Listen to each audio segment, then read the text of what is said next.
What's up, Buffalo Fanatics? Josh Allen here. Just wanted to say, go Bills. Oh, ho, ho! Maybe! What is up, Buffalo Fanatics? Z-Bot here with you. Live on the Buffalo Fanatics YouTube channel on a Monday night. And that, of course, can only mean one thing. It is the Smoke Break, Monday, August 28th. 2 weeks from the minute. Bills, Jets, Monday Night Football live from MetLife Stadium in East Rutherford, New Jersey. Oh my God! 2 weeks, folks. We are Stephon Diggs days away. 14 days. Oh, the goosebumps. The hair is risen to the ceiling in the Smoke Break Studios. I cannot believe it. We are breaking down Bills Jets tonight. It's here, folks. We're here. Bills football. The last Monday of August. This Friday, it's officially September, and you know, when you hear September, you can only think of one thing, and that's football. I can't believe it.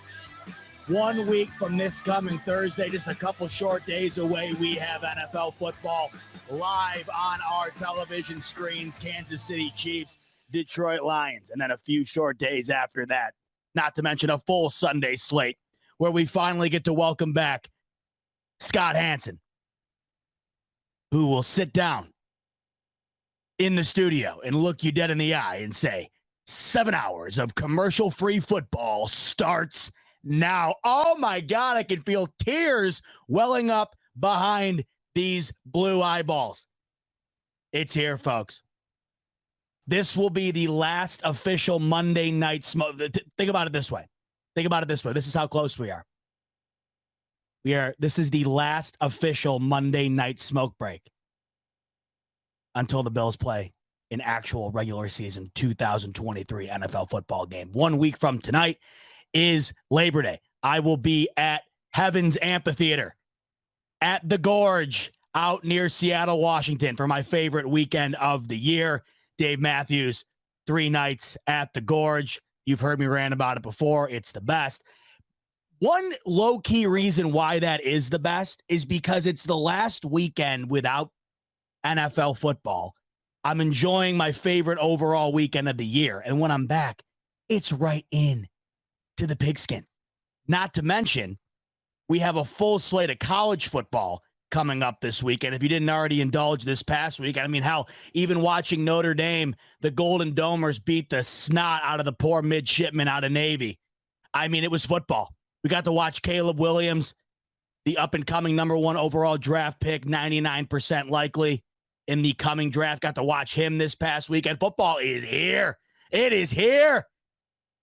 And I couldn't be more excited. And I couldn't be more excited to have you in tonight on a Monday night for our last official smoke break before that Bills game. I will be live at some point next week.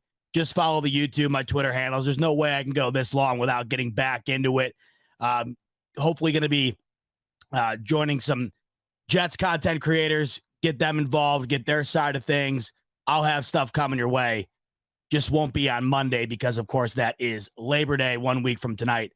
But I can't stop saying this. 2 weeks from tonight, I will be in MetLife Stadium watching the Bills get a barrage of boos by the bandwagon New York Jets fans who have come out of their cave to finally, in their minds, to finally go and watch a competitive New York Jets team, a Jets team who has not really been relevant since Mark Sanchez was playing quarterback.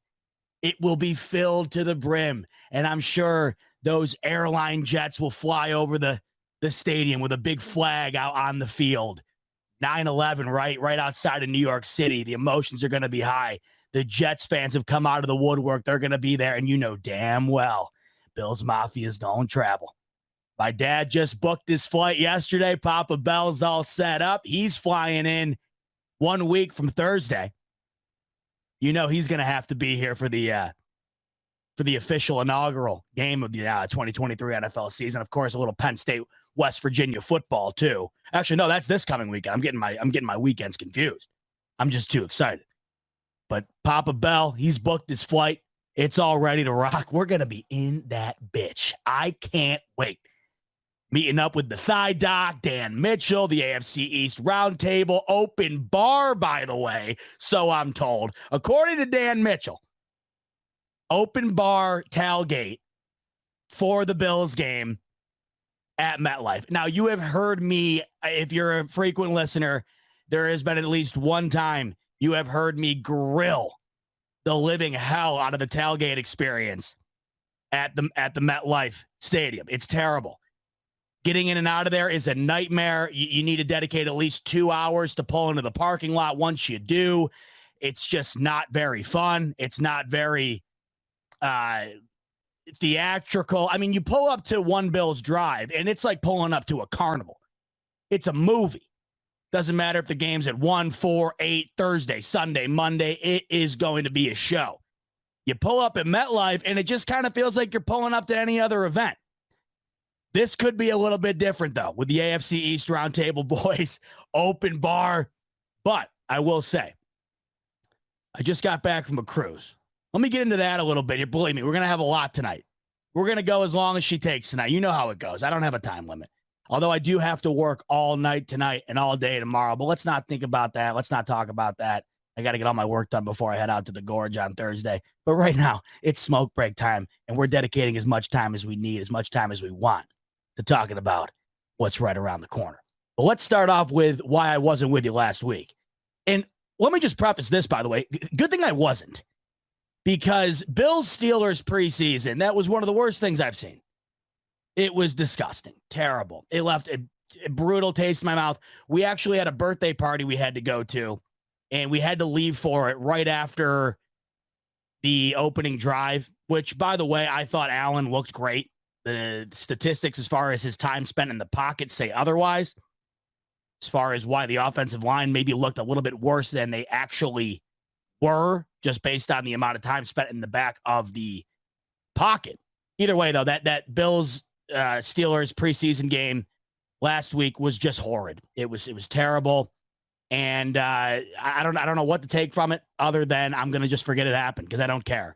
We already have another preseason game versus the Bears that has come and gone since then. We'll talk a little bit about that tonight. And not for nothing, the Steelers, are they the next dynasty? Because they're rolling through everyone. Kenny Pickett, he's had 5 drives in the preseason, 5 touchdowns. They had a 17-0 spot up on Atlanta, I think it was, over this past weekend in the first quarter. So maybe the Steelers are just going to the ball. I don't know. Maybe it was nothing to do with the Bills. Either way, it wasn't pretty. They got back on track to some extent against the Bears this past weekend, especially the ones. That was one beauty of an opening drive. We'll talk about that in a little bit here. Anyway, the reason I wasn't with you last week, Caroline and I went on a cruise. It was the first cruise I've ever been on. It is the last cruise I will ever be on. And I feel like this might offend some people, because I did not realize that there is a die-hard cruise community. It'd be like coming up to me and saying Dave Matthews sucks, or it'd be like coming up to me and saying, Josh Allen sucks, the Bills suck. You tell a cruise guy or gal or whatever that you're not a cruise person, and they're looking at you like you got 4 heads. Hated it. Will never do it again. It was the equivalent of this is how I explained what I felt as though the cruise experience was. It felt like it was a mix of a rec center, a cheap casino, and a budget motel mixed into one, floating on the water. I don't know. Wasn't for me. And we had the unlimited drink package. We had all that. It wasn't like we did it wrong.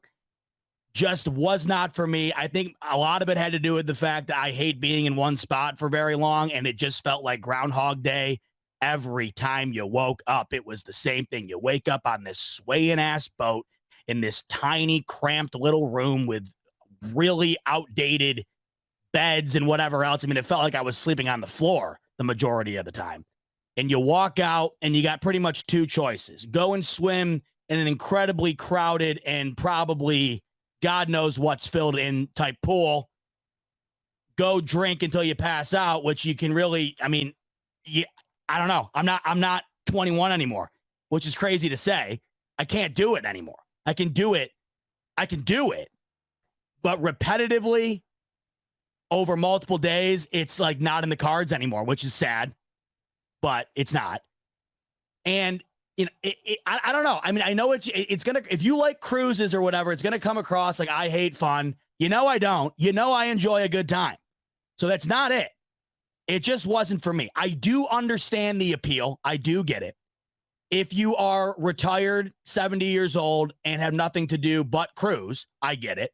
If you have a family where the kids are, unless they jump off the boat, which is highly unlikely, where the kids are going to be, and they have an infinite amount of things to do. You can walk up to a guy and just say, "Hi, can I have an ice cream cone?" And they're just going to rip the ice cream dispenser right in front of you and hand it to you, and you're on your way. I mean, if you're a kid, it's got to be heaven on earth. You're going from the arcade to the ice cream machine to the buffet to the pool to the slide. I get all that. Then you got that middle ground where I think where Caroline and I were. I think if we went with a crew of people, like a bunch of people, maybe it would have been a bit more fun. You got a whole crew. But with Caroline and I, we were in that median age where it didn't seem like anybody else was our age. And those who were either on like a bachelor party or a bachelorette party or something. And my girlfriend, or my fiance now, as I keep forgetting to call it, fiance. Although, by the way, I think I referenced on here how much I hate the word fiance. So does Caroline. So she has been referring to me now as her partner. Every time she's on the phone the other day reserving something. And she's like, "Oh, let me just check with my partner." And I'm like, I don't know if I like that any better than fiance.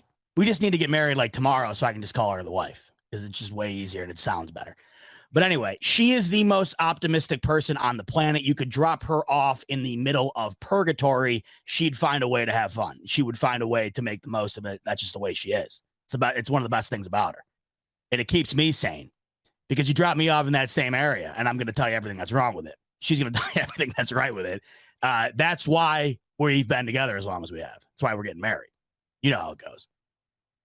Even she hated it. And that's when I knew. I was like, oh man.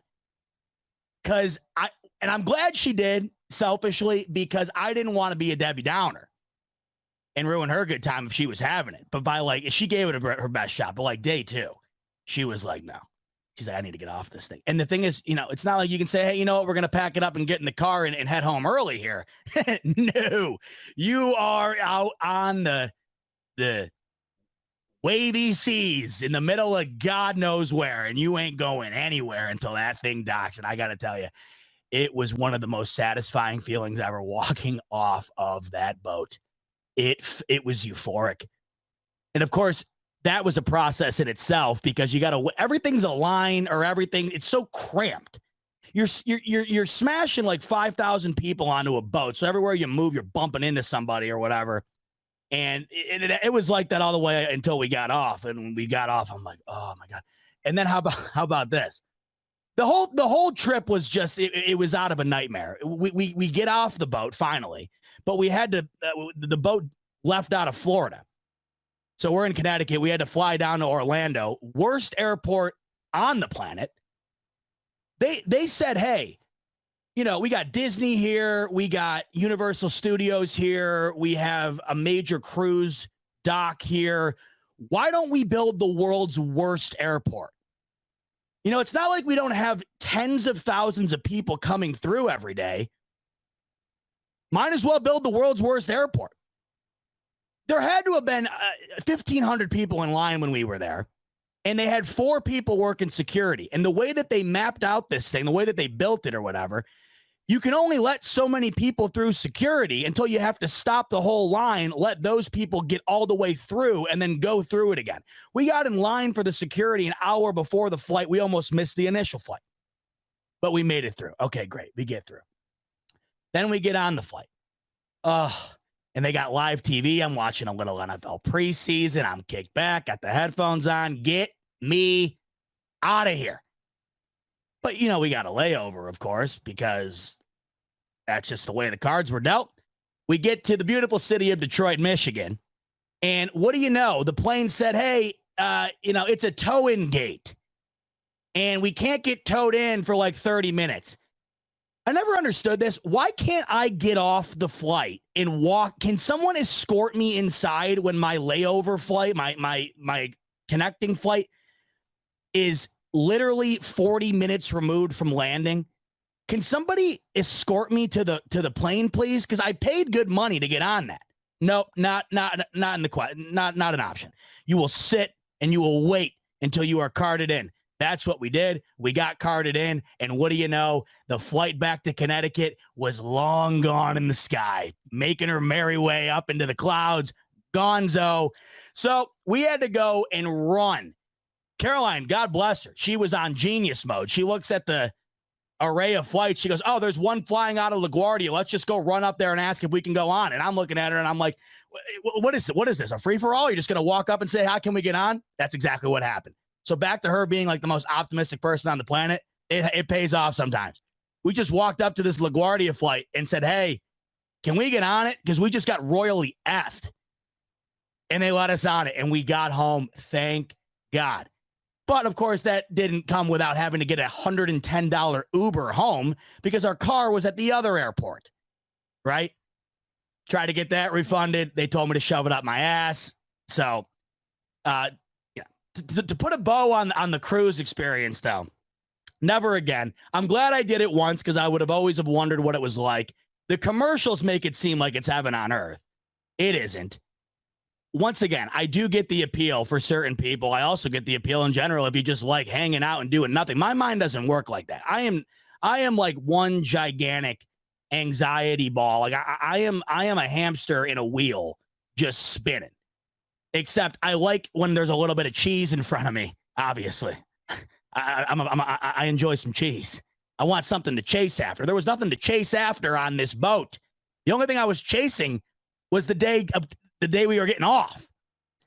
We wound up playing blackjack and slots in the casino 50% of the time, I would say.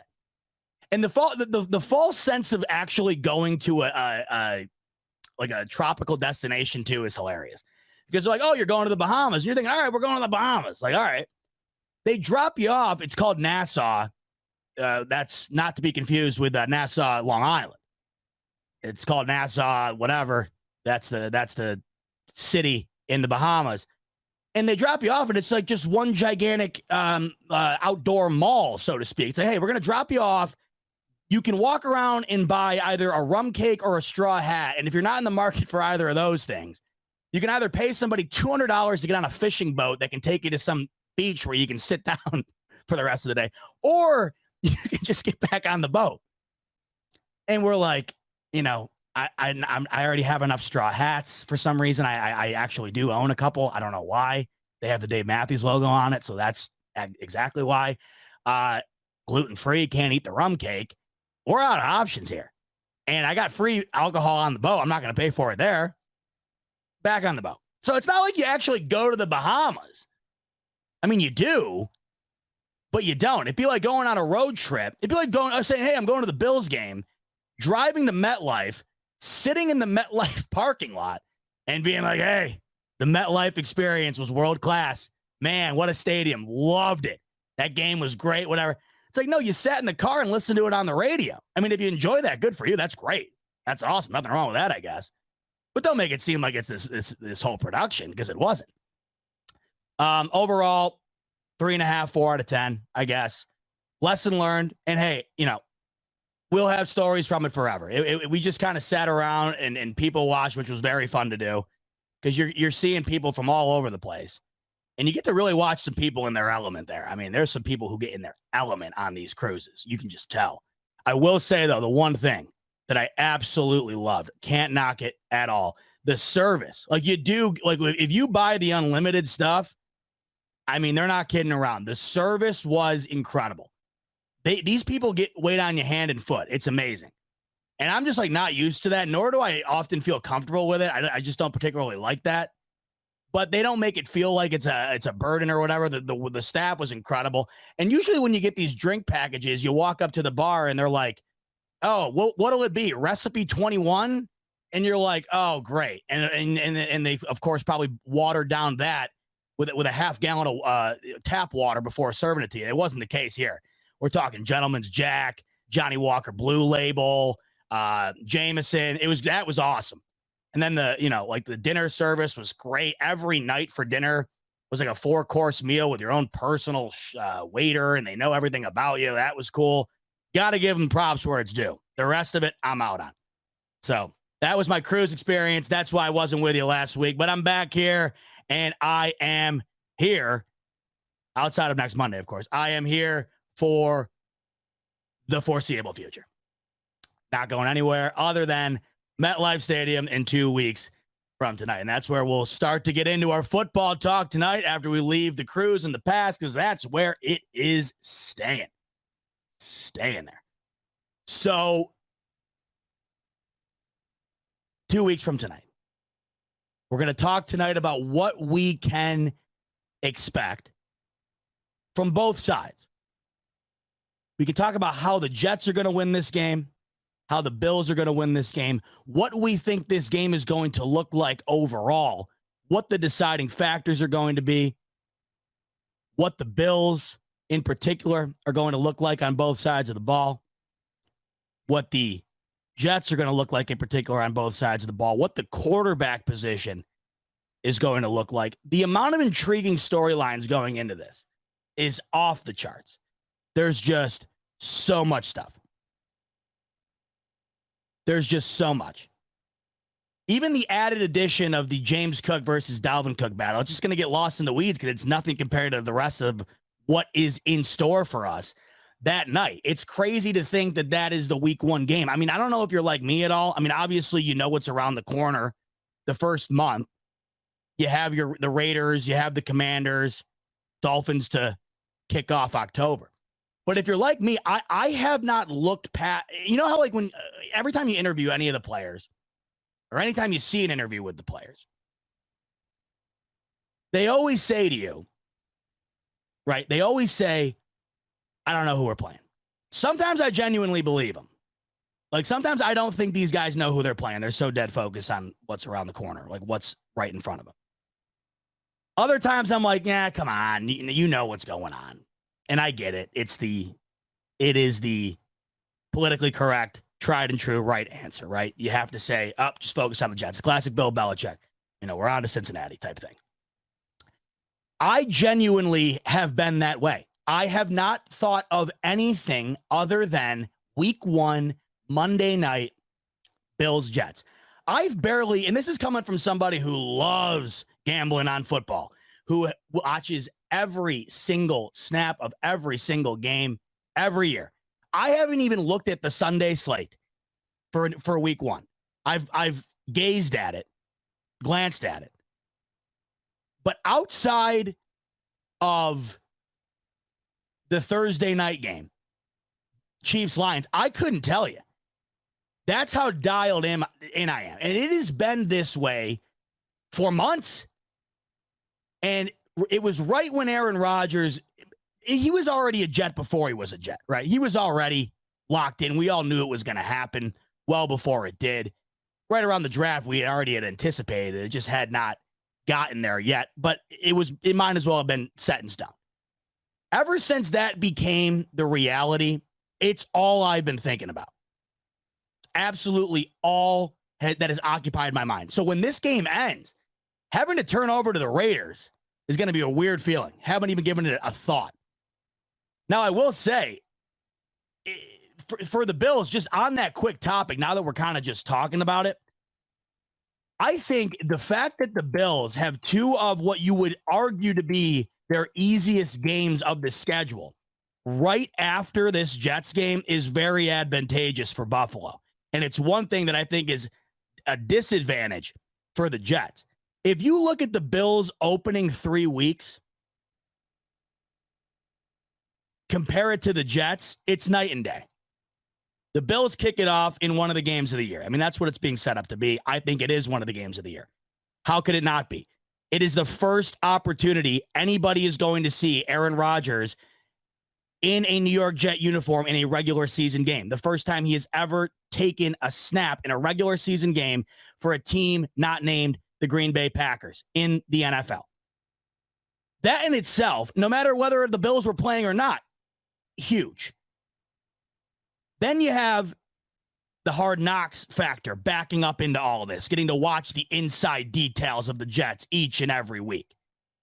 Then you got Breece Hall coming back, potentially. He won't probably be there for week 1, but it's a storyline that the Jets are hyping up because they know they have a potential offensive rookie of the year type running back of last year coming in again this year to back up one of the best running backs in the league, the newest addition, Dalvin Cook.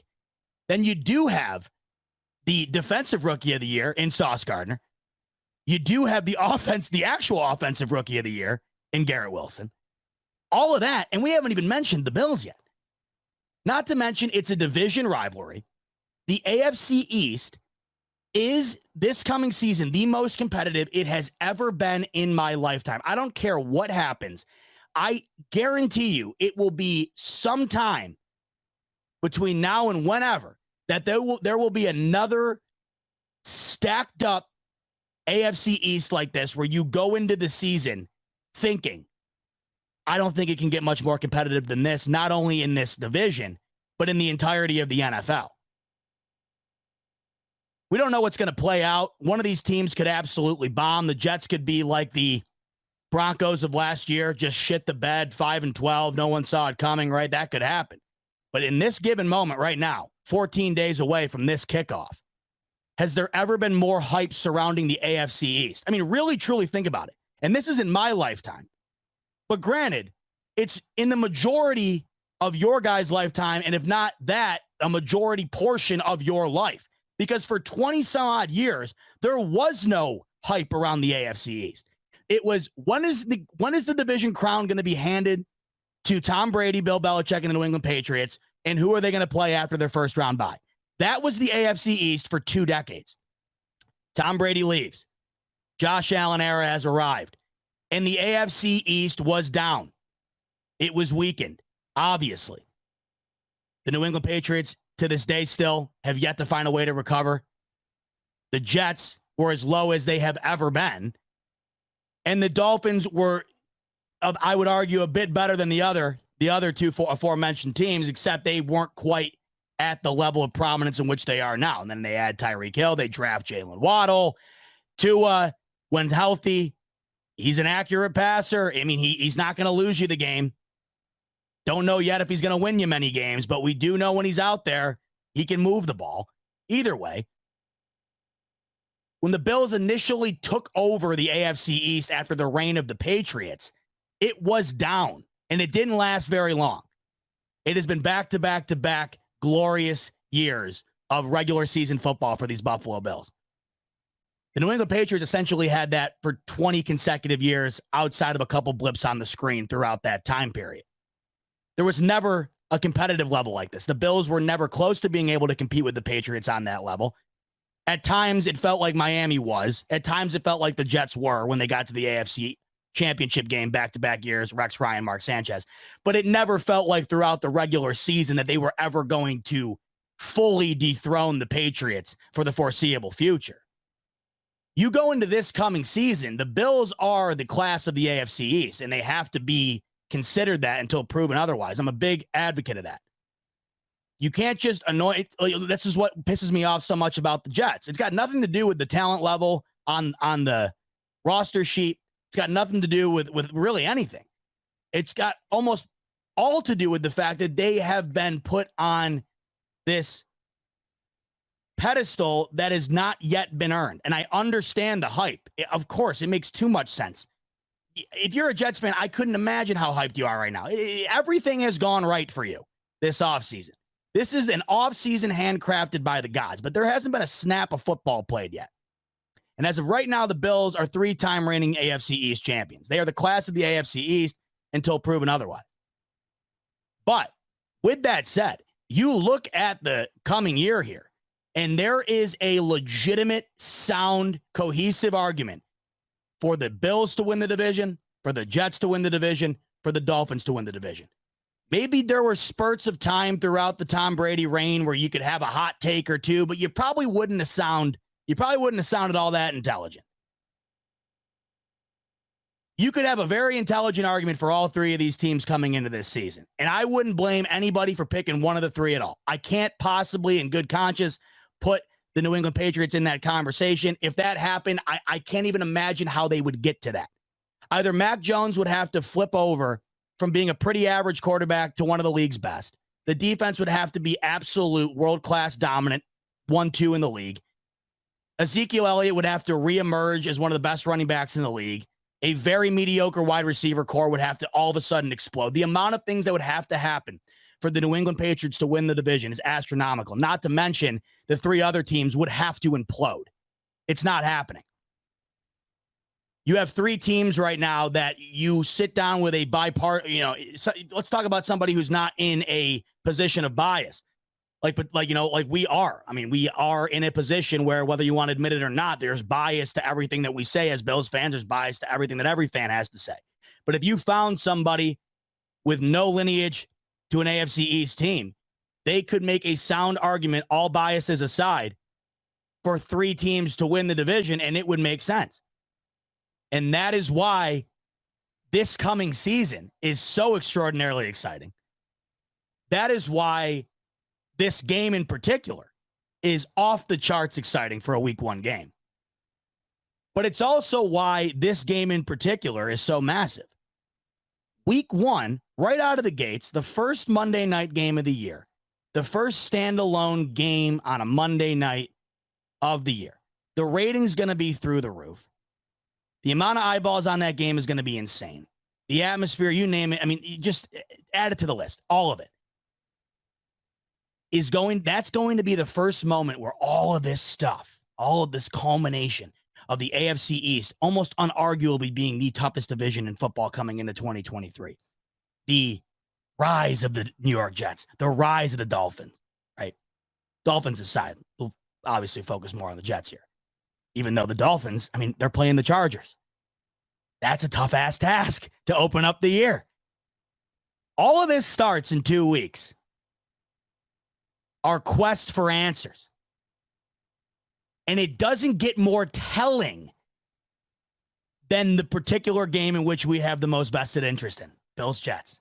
All of this stuff I'm talking about, it comes to a head in 60 minutes of football 2 weeks from almost the second of right now. There's so many factors. And it's all going to be put out on display. And you know what's going to happen. The takes are going to be unbelievable, and it's going to skew everything one way or the other, and it's going to set the tone. Because think about what I'm talking about here in regards to this division in particular. We're talking about the most competitive it's maybe ever been.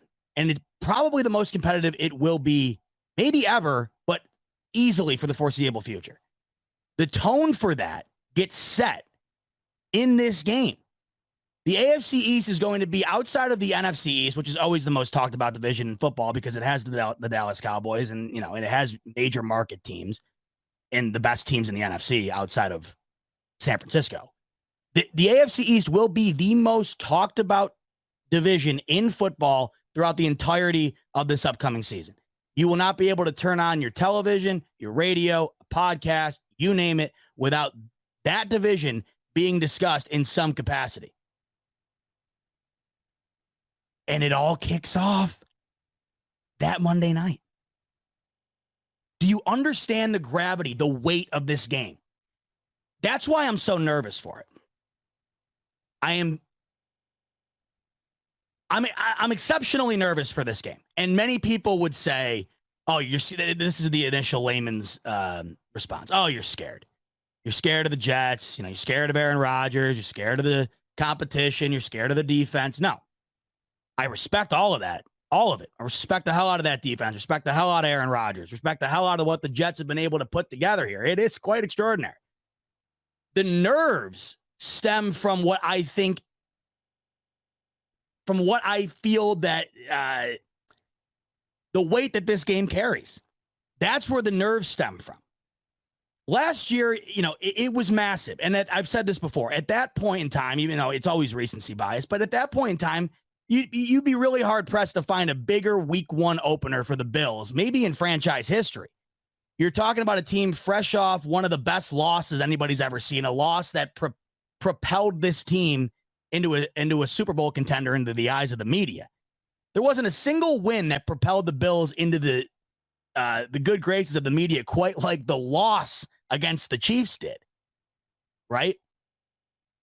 And you carried all that momentum with the additional signing of Von Miller into SoFi Stadium to play the reigning champs. And it was huge. And it was the first game of the entire season, not just for the Bills' particular season. First game of the entire NFL season was that. It was massive. This game, to me, feels 10 times bigger, and I'm not exaggerating. And I remember just how big last year felt. But when you kind of look back on it, had the Bills have gone out and say the Rams didn't suck like they did last year, say the Rams were still a viable team, playoff at least, Super Bowl contender at best. Say the Bills went out and lost that game. Way easier to move on from. Out of conference game, road game, Thursday night, you got a week and a half to prepare for the next one. But more importantly, it's out of conference and it's not going to affect you much in regard to the seeding in the AFC, depending on how, of course, things play out, but not nearly as much as it would if you lost to what we are currently facing right now. The weight of each individual divisional game this season, I mean, just think about it. Each team's got 6 cracks. The weight of each of those are monumental because there is a very likely reality out there that 2 of these 3 teams that we continuously keep talking about here that make up the best division in football could be left out of the AFC playoffs depending on how things pan out. It's never meant more to win the division. It's never meant more. And each one of these games is going to have a massive weight to it.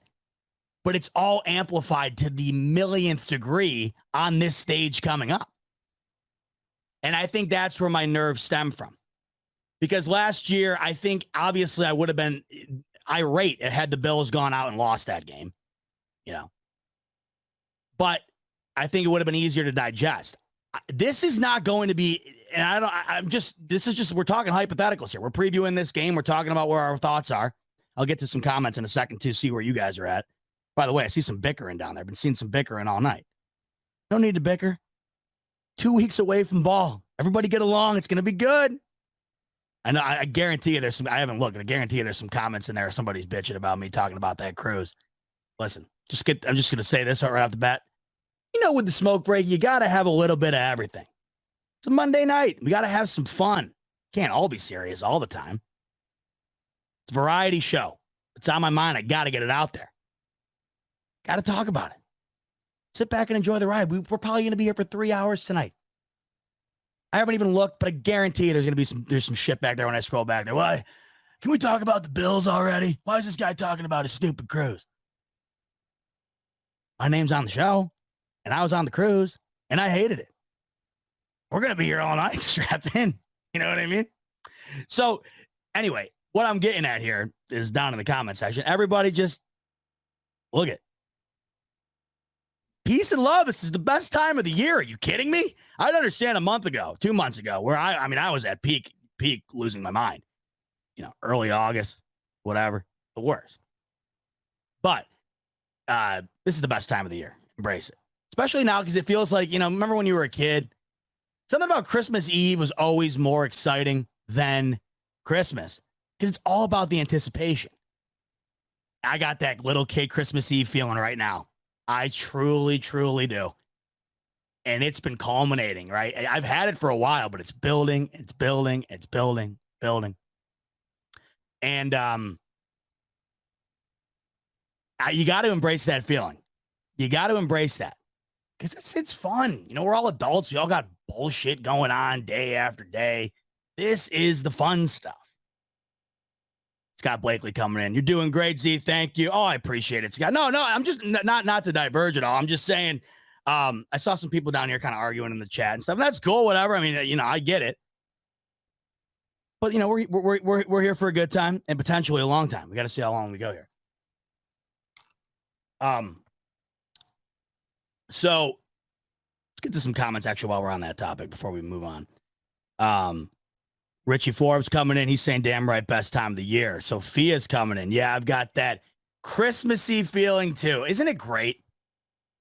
Nothing better than when you're a full ass adult and you got adult shit going on and you get that feeling again, It's the best. You can't replicate it. There's only certain things that can do that. And it's not like it happens all the time. Like, this is truly it. And you get that feeling, I think, every football season, but it's just one more element back to what I keep talking about here about the weight of this game. Where, to me, this is like, so say if every NFL year is you get that Christmas feeling, this feels like the year where the new PlayStation came out. You know what I mean? And you got a real good feeling Santa's bringing it. Every other Christmas is great, but my Christmas list this year wasn't, I didn't really want anything, didn't really need anything, nothing, I'm not in love with it. This one feels like the new PlayStation, the new Xbox just launched, and I got a feeling Santa's got it in his sleigh. That's where I'm at right now. In 2 weeks from tonight, we get to open it up. Now, the question is, when we open up that box, are we getting the PlayStation or are we getting a fat brick of coal? I hope it's the former. I truly, truly do. Scrolling back up through the comments here. Let's see where Debbie's saying, Z-Bot, where are you tailgating for the season opener? It's a great question. I'll be with the AFC East Roundtable guys. When I have that info, I'll share it. I don't know exactly where it is. Like I said, Dan Mitchell, he's like, listen, he's like, 2 tickets. You need 2 tickets, open bar. I'm like, tickets for the tailgate? I mean, we're not kidding around here. So when I find out wherever that's at, I'll let you know. I think that we're doing a show from there as well.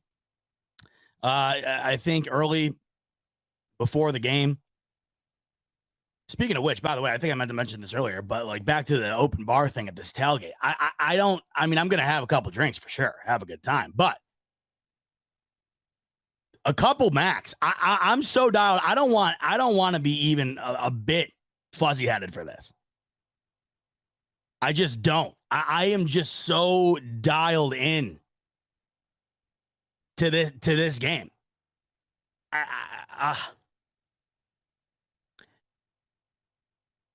It's just something about I'm trying to think of if any other one of these games were on the list. And there's some doozies. Like if it was Bills Chiefs, it would feel that big. Bills Bengals, even Bills Dolphins, I think would feel huge. There's a lot of games on here. Bills Eagles. The Bills have so many great games this year that are going to be so tough. There's a million different examples of games that could be incredible. But this just feels like if you could handpick one game on the Bills schedule to open things up with, it would be this.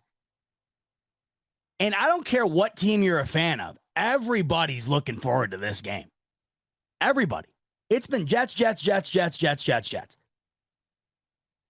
And I know that I've talked about my nerves and where they're stemming from, and they're real.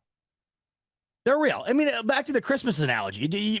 I bet you a lot of you had nerves before Christmas. Oh, I wonder what did Santa bring me? Did he come? What did I get? Like for me right now, the nerves are just one, the anticipation, the excitement, but also just all that goes into this game and what I think's on the line. But don't get it twisted. Anybody who's donning a Jets uniform or a Jets jersey in that stadium that night's feeling the same exact way. Probably times 10. And the reason for that is because all their poker chips are in the middle of the table. Yes, do I think the Bills Super Bowl window is closing? Absolutely. Of course I do. With each passing year goes a bit of a drop in that window. But the Jets window was never open to begin with. They feel as though now they have gone out and paid somebody to jam this thing open. I mean, absolutely rip this thing off the hinges open. Question is it going to stay open? Is it going to gradually shut? Or is it going to slam shut? And I think that we get a good indication of what these New York Jets are going to be to some capacity on that Monday night. I'm not saying that either team is going to be defined by this one particular game. But we're going to see a lot of what we can expect from both of these teams going forward throughout the year. And that's one of the other reasons why I am extremely nervous, because you're going to see a mini roadmap here of what two of the top teams on paper in the AFC are looking like, right? And you're also going to see what the potential for this AFC East route is going to look like as well. But for the Jets, I mean, for us as Bills fans, we know to some degree, or almost entirely, what this looks like. Not a whole hell of a lot has changed. But for the Jets, the entire franchise has changed. It doesn't even feel like the New York Jets anymore. It feels like an entirely new team. It feels like an expansion team. This is a whole different ballgame. I mean, we know what this is, what the Josh Allen experience is, and we just only hope going into each season that we can expect to see even better and more and whatever else, right? But for them, I mean, think about how new this is. You go from maybe the worst quarterback in the entire league last year in Zach Wilson. You go from a team that felt like they had a terrific defense and some great young pieces, but just couldn't get it together, quarterback away type thing. You go from a team that at that given moment in last year's season felt like they were not close to being on the level of a Bengals, a Bills, a Chiefs, or even some of the other towards the top contenders, right? Chargers, Dolphins, Jaguars.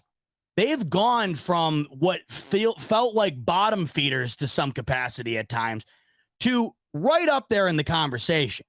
And it's just all out on the line on that Monday. If I'm a Jets fan, I'm not sleeping for days before that game. I think the nerves for them got to be at an all-time high. And once again, in their defense, I'm not saying it's because you're scared of the Bills or you're scared of Josh Allen, even though you should be. I'm saying because there's when you do a lot of when you put a lot up, when you make a big bet, the nerves are a lot higher. You go to the roulette table and put $5 down on black, you lose, whatever. Who cares? But you walk up to the roulette wheel and put 50 grand on black, you're going to care.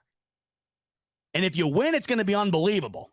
If you lose, especially depending on how you lose, it's going to be one of the worst feelings on the planet. And for the New York Jets, I think on that Monday night, they're going to see if Aaron Rodgers is going to be getting mauled back there behind this offensive line. They're going to see if this defense truly is going to live back up to the hype to being one of the best in the league, one of the best young defenses in the league.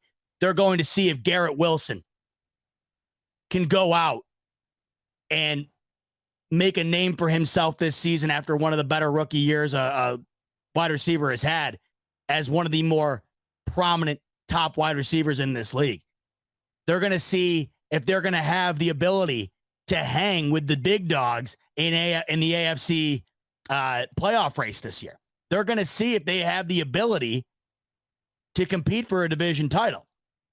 And what gets lost in the weeds here, I think, as well,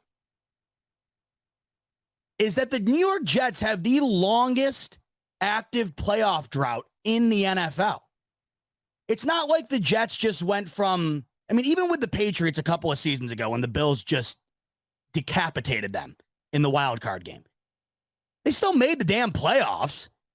And we all know damn well that just getting there, it means a lot because it's coming from a fan base that never got there for 20 years, right? Getting there is something. The Jets currently have the longest active playoff drought in the league. It's very rare that you see a team go from a bottom feeder and completely skyrocket up the list to a contender. If you're a Jets fan and you're not nervous, you're lying to yourself. And it's not because of the Bills. It's not because of whatever else. It's all internal. It's got nothing to do with the outside factors. It's the fact that you have built this team up from being a team that you barely looked at on your schedule to being one that you look at and you're saying, man, if it goes right, it could go real right. It could go really right. This is a rarity. It almost has an NBA type feel to it, right? Where all of a sudden, the Celtics were okay. Oh my God, now Paul Pierce has Kevin Garnett and Ray Allen and we're winning championships. Or the Heat, whatever. Oh my God, now we have Chris Bosh, LeBron James, D Wade's got help. We're winning multiple titles here. It's got that type of feel to it. It's way more rare in football, though, because you have a way larger roster. There's only 5 guys out on the court in the NBA. And one guy means a hell of a lot more out on that court. In the NFL, you have to have 11 on each side of the ball, and you have to have damn good players to fill those 22 spots in order to compete. The Jets felt like they had about a third of that last year. Now it feels much higher. There's a lot on the line for the New York Jets in that game.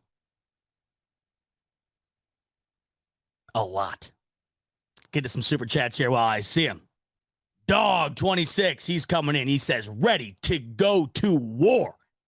Tired of all the talk, the disrespect from the media.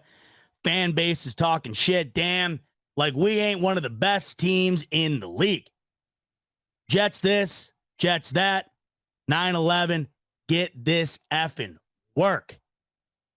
Preach. Couldn't have said it better myself, Dog 26. I hope you guys are as pumped as I am. I know Dog is. You've noticed that the disrespect for the Bills to some capacity has kind of wavered a little bit recently now that Stephon Diggs. I guess I spoke too soon. I forgot that I wasn't able to address the Stephen A. bullshit. It feels as though things have gotten better since all of that kind of started to go away. I think people are realizing as closer the season, the closer the season comes, the more that you have to understand that there's no legitimate argument for the Bills to just have a dramatic fall off. There just isn't one. Unless Josh Allen just regresses to Jamarcus Russell and, half the Bills defense goes on IR and whatever else. I mean, there really just isn't a great argument. But they had 2 that they felt were legitimate. And one of them was the Josh Allen regression that I just feel like doesn't exist. And then the other was the Stephon Diggs BS. The Allen regression, I think the closer you get to the season, you watch him make one of the most absurd throws any quarterback anybody throwing a ball on the entire planet can make the other day against the Bears, like it's playing in the backyard. Even though it's just one throw, I would hope it would click to people where you're just like, yeah, am I really going to bank on the Bills being a bad team this year because of that guy? Probably not smart. And then the Diggs thing to begin with, if you bought into that to begin with, I feel sorry for you. And hopefully by now you've learned. Stephen A. didn't. And I don't know what that was. I'm not going to waste much time on it. But it's just like this thing could never die. Nobody could just let it die. There was no substance to this ever, once. Nothing to it. And everybody dragged it on for months. And it was finally going away. And Stephen A., with this platform, and I don't understand it. How do you be one of the biggest media personalities on the planet, live on the worldwide leader, and just saying, I got sources saying he don't want to be in Buffalo. And you're saying it like it's a certainty. If you're going to say something like that, you're going to have to give me the source. It's not like you're making these predictions and you're like, listen, I just don't think. He's like, if he was like, I got word that I just don't think Diggs is all in this year, or I don't think Diggs is going to be all that great this year, whatever. You'd kind of look past it. You'd be like, whatever. I don't love the take. Move on. But when you're out there sitting there and you're saying, I got sources saying, he don't want to be in Buffalo. Very serious like that. And then you got nothing. You got Stephon Diggs coming out almost immediately saying that's an absolute load of horse shit. After he's now multiple times said that he wants to retire in Buffalo. He loves being a Bill. He loves where he's at. I mean, what are we doing here? What are we doing? They're trying, but there's nothing there. And that's why I think people are coming around a little bit. At least they should be, rather. I've seen less of it. That was the last of it, obviously, and it was the most recent. But I think it was one more example to show you that there just isn't a whole lot to throw at the dartboard here when it comes to trying to find a way to knock these Bills down in your mind going into the season. Because really, what is it? I think this roster is better than it was a season ago. And this is a roster last year that everybody had going to the Super Bowl. consecutive 13-win seasons. Where's this dramatic downfall coming from? And I think people are starting to realize they don't have an answer. And I don't think that there is one. If it happens, we'll have to see how that unfolds. But I truthfully can only think of a couple of examples. One would be an injury to Josh Allen, which would derail any of these top teams. So that's a mute point. If Mahomes goes down, the Chiefs' season's over. If Burrow re-aggravates this injury that he's currently dealing with and he's done for the year, the Bengals' season's over.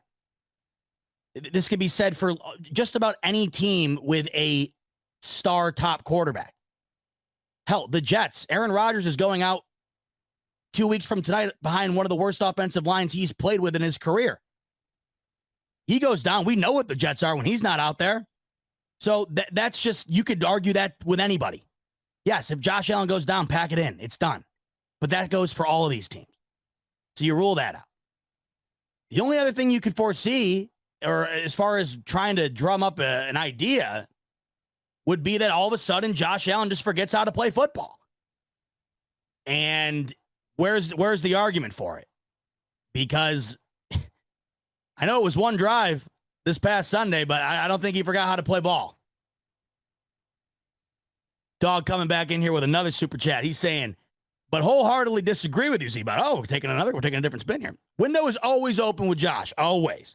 Got to put the right team around him. So let's get into that a little bit here, because I've saw a couple comments talking about the window, and I want to say what I mean by that. There's a difference between the window being open and it being or the amount in which it is open. Without Josh Allen, the Bills' window just wasn't open. Hell, getting to the playoffs, that window wasn't even open. We got a little breeze that came through into the house, into the scorching hot living room. We got a little breeze that passed through the crack of the window when the Tyrod Taylor-led Buffalo Bills played the Jacksonville Jaguars, however many years ago it is now, ending the drought. But other than that, we were sitting inside, and if it was cold out, we were freezing. And if it was hot out, we were hotter than hell. I mean, it was just, there wasn't any. Josh Allen comes, that window is open. You're not closing that window. The window is never going to find, the lip of the window is never going to find itself touching the bottom, ever, with Josh Allen on this team. However, there is varying degrees in which the amount of space between the bottom of that window and the top is open. And the last couple of seasons, it's like walking over to the window on a steaming hot day, and you got the oven on in the kitchen, and you go over to that window and you crank that thing all the way up to the top, throw the lock on it, and forget it. That's where we were. But as we've watched the AFC get dramatically better, dramatically quickly, we've watched the AFC East go from what felt like the Bills division to now you could make legitimate arguments all around. You're watching a Bills team that is going to have significant pieces no longer on this team in the very near future. The window will go up and down, just like it has with every great team throughout history. And to think that it hasn't gone down just a bit based on the way that they ended last season is wrong. It did, because it has now been, we've been over this. It's kind of like the stock analogy that I use, where they start up at the AFC Championship game. It drops down to a incredibly tough, hard-fought, could-have went either way loss in the divisional, then to getting the doors blown off of them the following divisional. If we're using the window analogy, that would be 3 or 2 degrees of closing it a little bit as the rest of the AFC gets better. But as you go into every given year, it's a fresh slate. It's a fresh slate. The only reason you have to understand that window can't be as open as it has been is because, one, as I keep mentioning, and I can't say it enough because it is the biggest factor, the talent level throughout the conference is just absurd. It's insane. And having to win, if you don't get the 1 seed, having to win 3 consecutive AFC games and then the Super Bowl. I mean, that is, I can't think of anything harder. In my opinion, whoever wins the AFC championship, I'm going to give him a ring, give him a Super Bowl ring, because it's not even comparable. It is insane. I mean, the Bills could go 17-0 in the regular season, and you'd still feel a little nervous going into the playoffs. That's how good this AFC is, right? So that's that. And then, like I mentioned, Micah Hyde, Jordan Poyer, 2 of the biggest pieces. That's what I always go back to, because that to me is a lot. And then, Von Miller and Diggs and whatever else. I don't like talking about this because frankly, right now, I don't care. This is what I'm getting at. The window analogy, whatever, we're going to go up and down for some time here. But as long as Josh Allen is on this team, don't get it twisted. The window is open. It is open. But I think right now it's as open as it's going to be for a while. Because think about it. This team is still in the prime of what many would think to be a Super Bowl caliber team. I mean, it is. It is. If you look right now, this Buffalo Bills team has the number 6 overall defense, number 6 total defense, right? You got the number 9 passing defense, the number 4 rushing defense, and the number 2 scoring defense. And that hasn't even touched on the fact that they have one of the best quarterbacks in the entire league, one of the best wide receivers in the entire league, a potential rookie prospect in Dalton Kincaid that we have feelings that the sky could be the limit. I think an upgraded run game, right? This team, it doesn't get a whole lot better. That's what I'm getting at. And going into this season, it's a fresh slate. So I don't care what happened last year. I don't care what happens next year.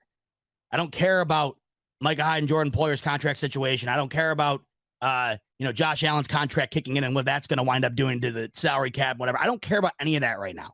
Who the hell cares? The NFL is a right now league. Always has been, always will be. What are you doing for me today?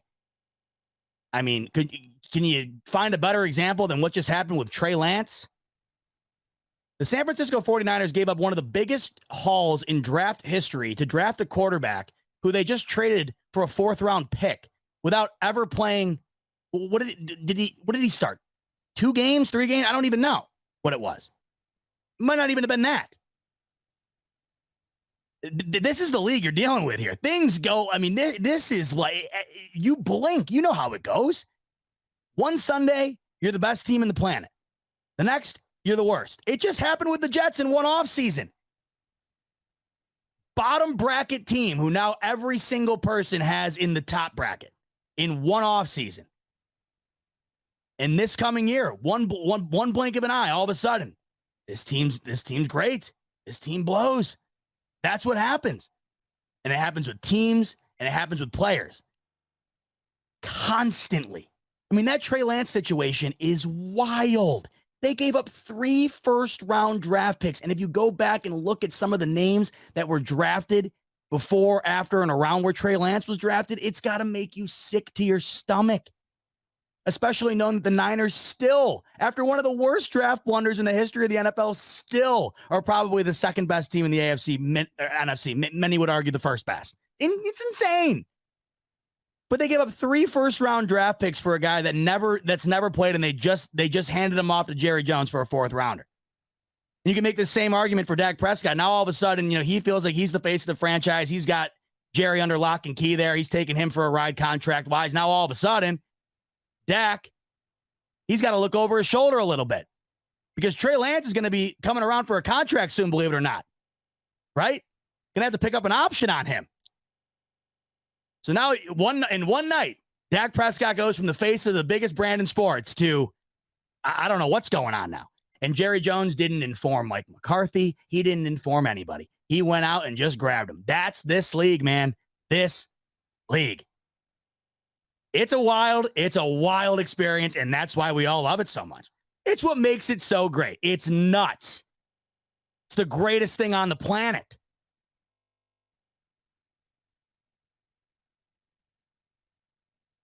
Scrolling down here through some more comments for quick second here, see what everybody's saying. By the way, Let me know where you're at mentally going into this game. I'm intrigued to see where you're at. Are you just overly confident? Are you like me where you're confident, but you got those nerves building? Are you doomsday? Are you worried? Did what you saw or did what you see against the Steelers unveil something to you where you're thinking, man, I don't have it, right? Let me know where you're at, because where you're at right now is where you're going to be 2 weeks from now. And back to what I was just talking about. This could change on a dime. I mean, Monday night, you crush the Jets. No matter where you're at right now, you're going to be feeling different, or vice versa. You're going to be feeling different. It's a weird scenario to be in too right now as a Bills fan. I know Rev likes talking about this because it's accurate, but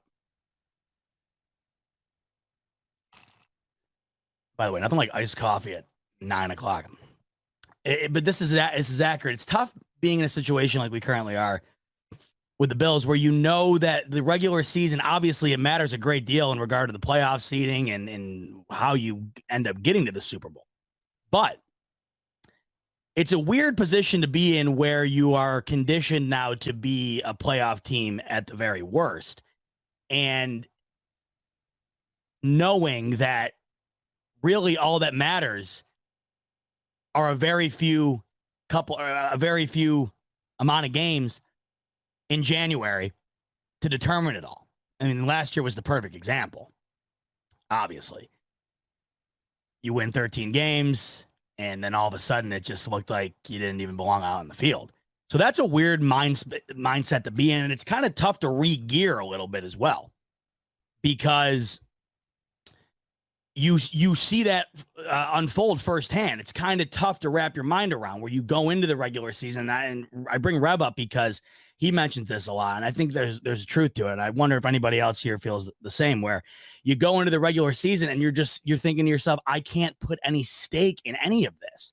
I can't put any stake in whether or not they beat the shit out of the Jets week 1 or they get the shit beat out of them week 1, because frankly, all that's going to matter is what happens come January.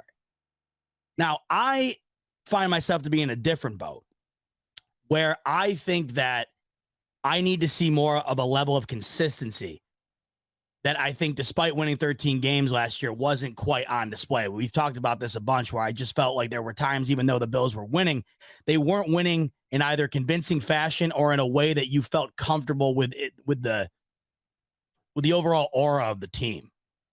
That's what I'm looking for. And I think last year we might have gotten a false sense of that really early, right? Because think about it. When you looked at the initial first 2 games of the year, where we had circled to be 2 of the tougher games, the Rams and the Titans, the Bills go out and they absolutely destroy both of them.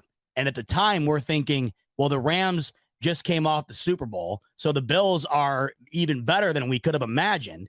And the Tennessee Titans just came off of being the number 1 seed in the AFC, and we beat the living hell out of them too. Oh my God, are the Bills?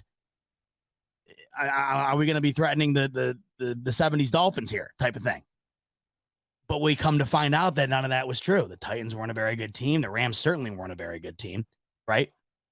So I think that it's tough. It's really tough to gear. I just think that this season, I can't foresee the Jets not being, at the very least, competitive with this roster. Frankly, last year, with the injuries and just the overall outcome of the year, the Rams weren't competitive. They had the worst, statistically, in record speaking, they had the worst team in the history of the NFL coming off of a Super Bowl. So no matter how you look at it, this week 1 game, the Jets are an infinitely better team. This is going to be an infinitely bigger sample size, I think, with towards the ability of trying to decipher what the forecast of the year is going to look like. There was a real false sense of dominance early last year, and we had no reason to believe that. We had no reason at the time to think that it wasn't legit, because, like I just mentioned, all we knew was that the year prior, Rams just won it all, and the Titans were the number 1 seed. I mean, that's something. But then again, it's nothing. And it's a weird paradox you find yourself in sometimes as fans, where a lot of times all of this stuff we talk about, it just means nothing. And it seems like it means everything. Right? And that's sometimes tough to grapple with. Because right now I got a million things, and this is kind of circling back to where I'm at with this Jets game, where I think it is just huge. I have it as a must-win game. I can't stop. I'm having a tough time finding additional words to express just how much I think this game means. But the reality of the situation is they could go out and shit themselves, and it might not make a lick. They could go on and beat every team the rest of the year like they beat New England in the wild card a couple of years ago. That's just the league. But the difference between week one and everything else, and this is the primary difference, you have all of this build up on one game. You know, like a perfect example here for me, at least, would be, okay, you have the Dolphins week 4, and then you immediately got the Jags. Immediately. How long am I going to be able to focus on what just happened against Miami, good, bad, or indifferent, when I got a really good Jacksonville team that I have to play across the pond who's already been there for a week? They're well rested. With the Jets game, it's all we have had on our mind. It's all that's been in front of us for months. Months. And that's the difference. And it just so happens that the one thing we have, I mean, not every team's got to face this. Because if you look at the week 1 schedule, I'll just pull it up here real quick and find an example where, you know, you take a look at, let's say the Vikings, to me, would be a good example. If I'm a Vikings fan and I'm going into week 1 against the Bucs, obviously I'm amped up for the season, but I'm not feeling any type of way about it. 1 p.m. game, Baker Mayfield on the start. I mean, what are the Bucs going to be? I would imagine most everybody in here would join myself in saying that they're probably going to be towards the bottom of the league, you would imagine. If I'm a Vikings fan, I've had months to look at that game, and I'm not finding anything about it that's really bringing up a storyline or getting me nervous, or I'm not getting amped up either way. This is just a dramatic difference. I mean, there's fan bases out there that have a game in front of them, and they've had months to focus on it, and it just doesn't feel like it's anything crazy. But this is a completely different ballgame. And even some of the top, you know, the higher end teams in the AFC, like I said earlier, I haven't really dissected this slate because I've just been so focused on this game. I mean, there's a couple situations that are very similar to this for the Bills. Like, you know, Giants, Cowboys to kick it off. I mean, what a couple of nights MetLife's going to have.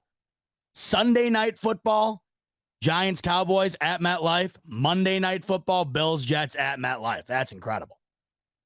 I think Dolphins, Chargers, that's a real tough one to open the gates with for either side.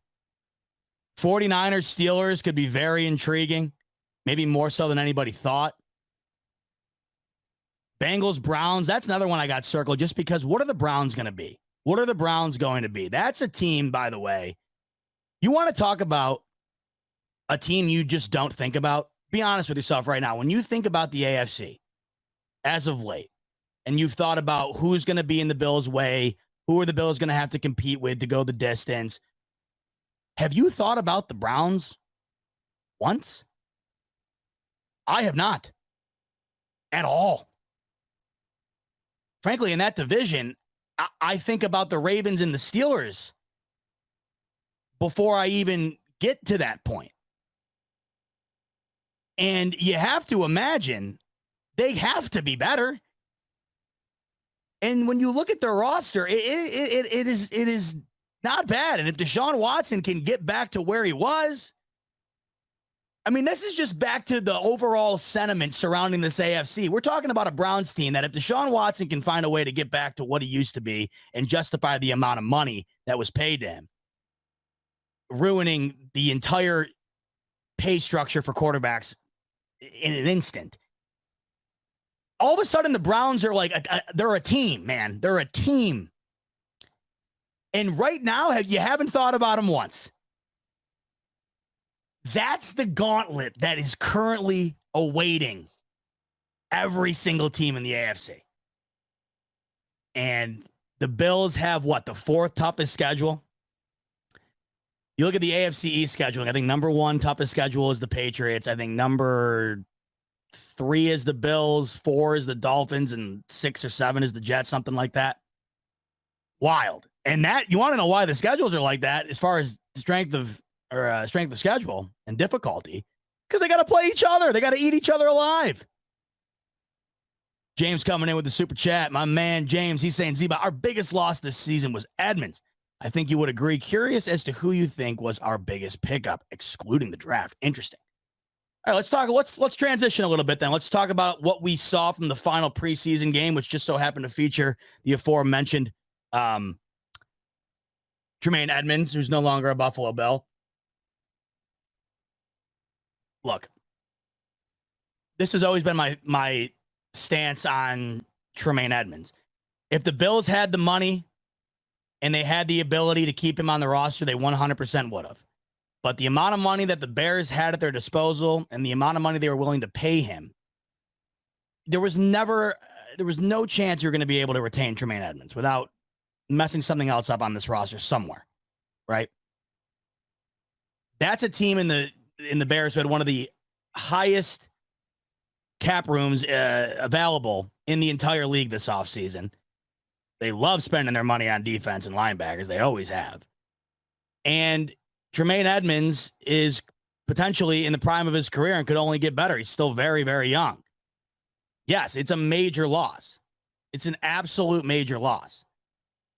But I have to consider what it would have been if they kept him and what else would have been the loss. And would that have been more detrimental? And I would have to imagine this is the conversation that the front office at One Bills Drive had before getting rid of Tremaine Edmonds.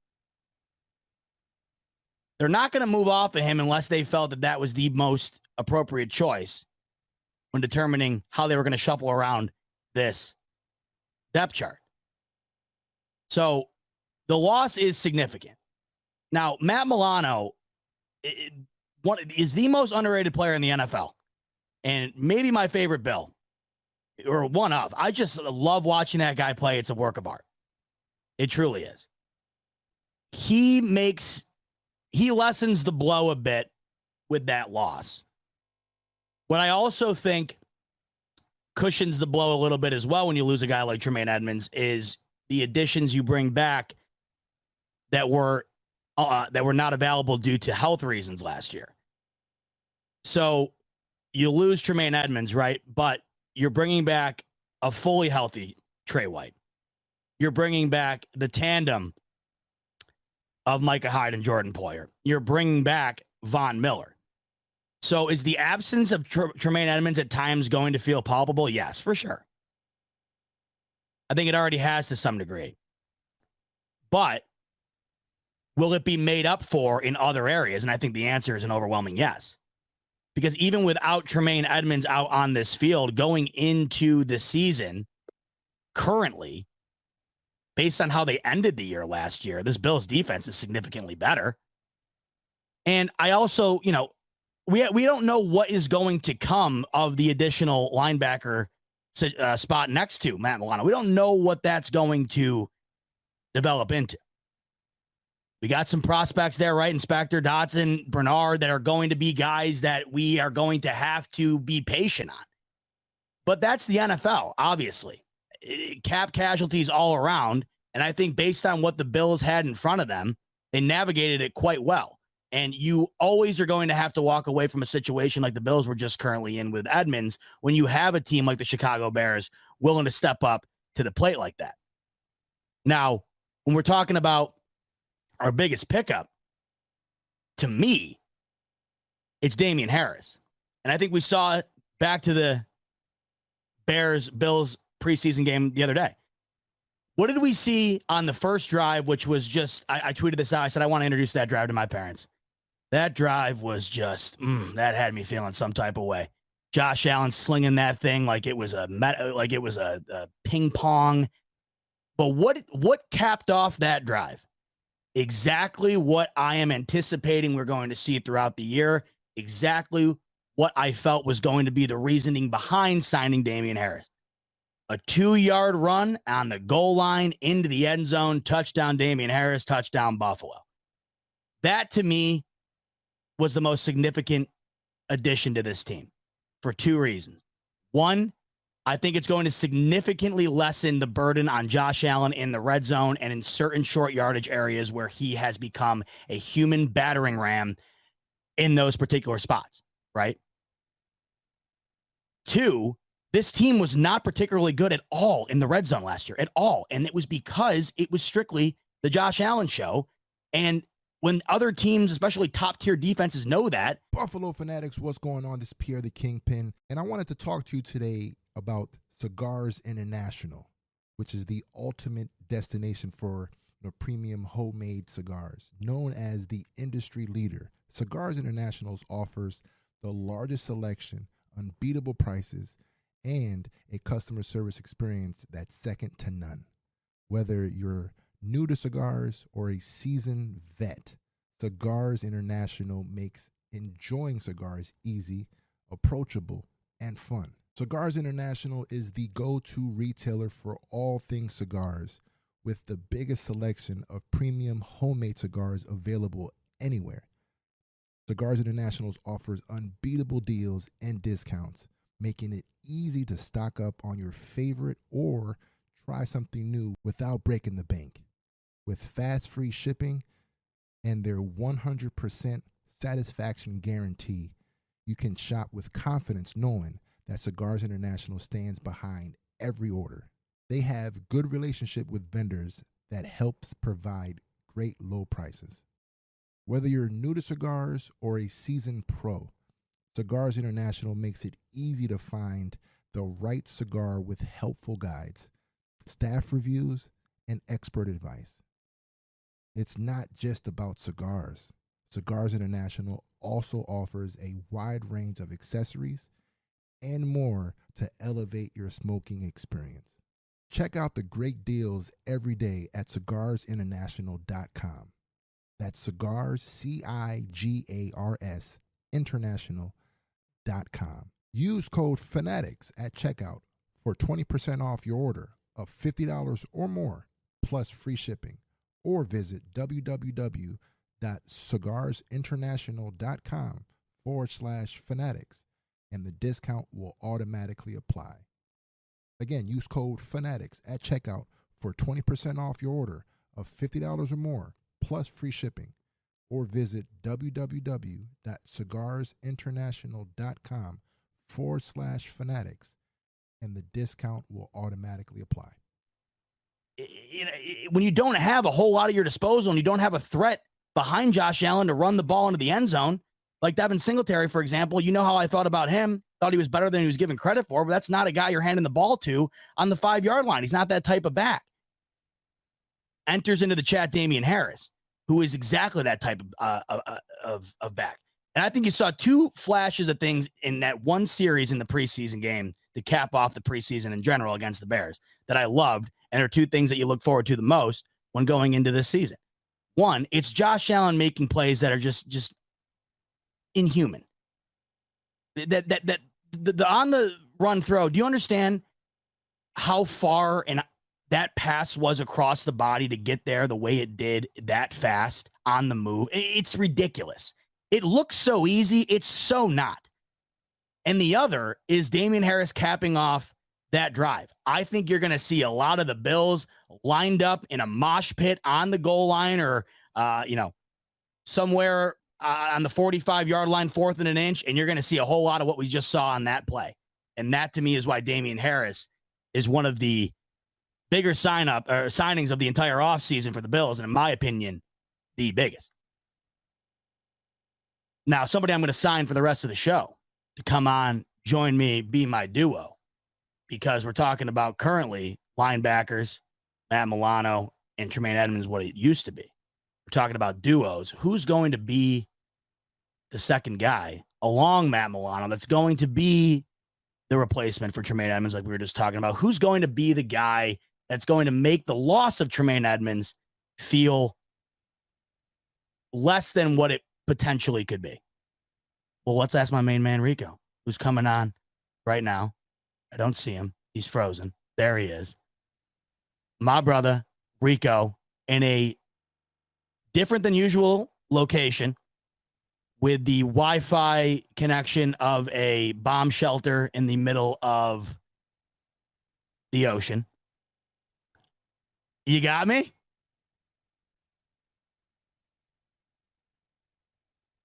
We're trying here. Look at him. He's got that big smile on. You know, right now he's frozen on that smile, but right now he's like trying to get this all together. You there? Rico's going live from a rotary phone. I'm trying to unmute. You got to unmute yourself there, brother. Jump out and jump back in. It looks like you got the connection stabilized there. Did you see that? Oh, okay. I just got a notification. Can't unmute your guest. The mic isn't connected. You hear that, Rico? It says your mic isn't connected. That's why I couldn't unmute you.